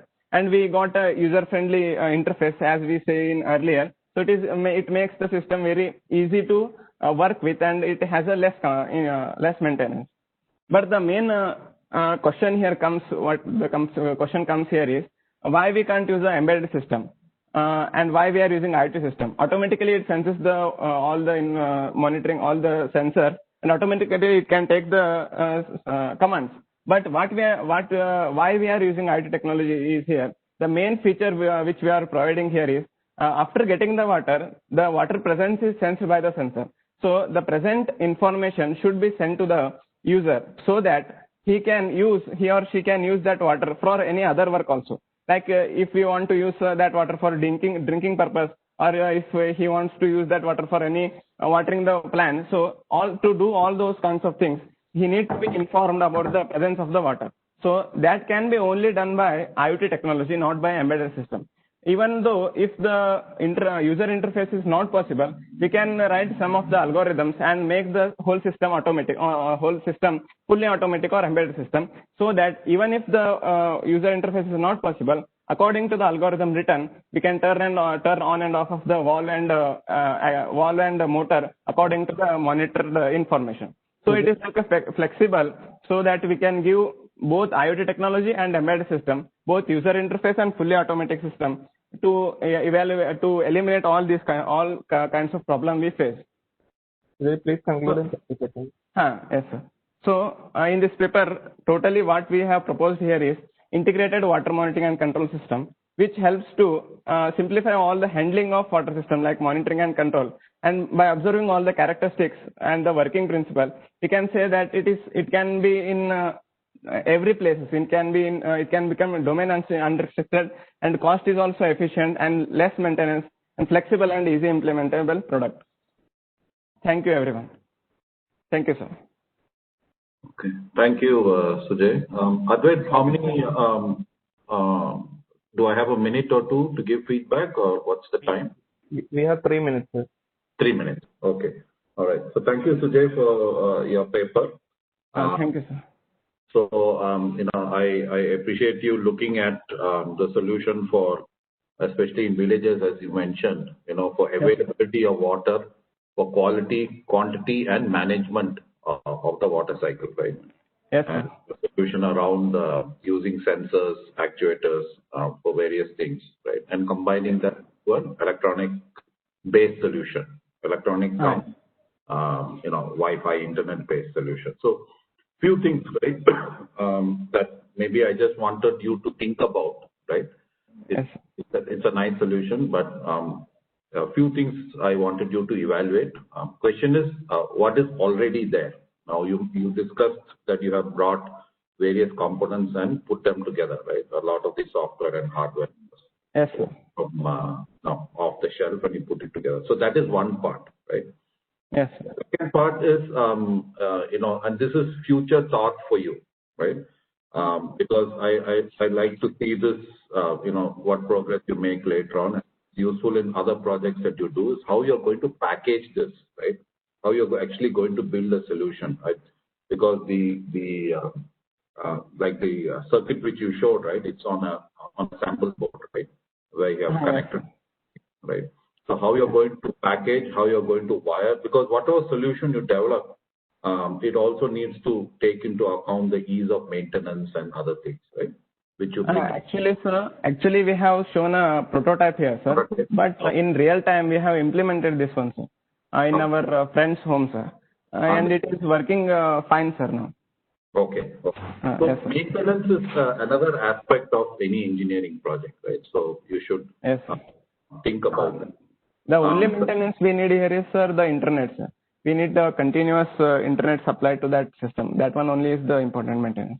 Sure, that's important, but the sensors also may have a certain life cycle and maintenance, right? Depending. Yes.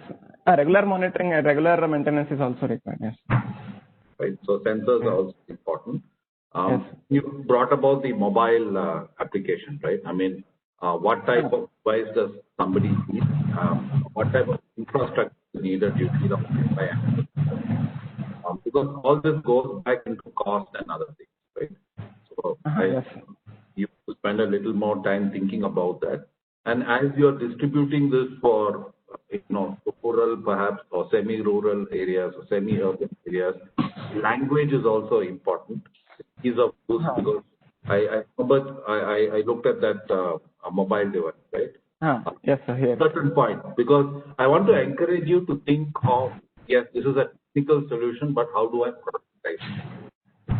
That's why we are more concentrating on a graphical interface, so that they should not face any kind of problem in controlling this. Okay. Here we can see that the graphically it is given but for a lay person, flow rate and usage, the flow rate, I mean, these are technical terms, right? To think about how the user interface would be for a person who doesn't understand these technical terms, right? And present it so that it is almost independent of language. It should be inclusive. Right? Yes. And there might always be problems in the system. So how do you show if something is wrong? Because suddenly the actuator stops working or something happens, right? So these are things. This is great that you have started off on this, and you know. I also want you to think about how to productize at a certain point of time, because that will have learning and the contribution in this area. Yes. Is this a B.Tech project? Yes. B.Tech. Okay. We have a product, so you can talk to us and we'll guide you. Sure. We are working in the villages with the similar solutions of monitoring water, controlling water. Okay, sir. Sure, sir. We'll contact you, sir. So please reach out to Dr. Das. Okay, sir. Okay, sir. So the more you think about how you're going to package and productize and maintain, right? Make your solution more whole. Yes, sir. So in that time we can face some of the problems, sir. So we need to develop more efficient products. Yeah, and you need to look at cost and what is the associated infrastructure. We didn't get about the internet access, Wi-Fi access point, the ease of setup, all those things, right? So I think when you work with Dr. Das also, he will be able to give you additional inputs in a practical scenario. Sure, sir, sure. We have to do that. Yeah. Okay. All right. So Advait, am I out of time? Yes, sir. Yes, sir. Yeah. You have to keep me on time check. Okay. So. Yeah, sir. Okay. Thank you, Sujay. Thank you. Thank you very much, sir. Thank you very much. Thank you, Sujay. So moving forward, we have paper ID 169. Gautam, right? Sir? Yeah. Hello. Can you hear me, sir? Yes. Yes. Yeah. I'll share my screen. So just give me a minute.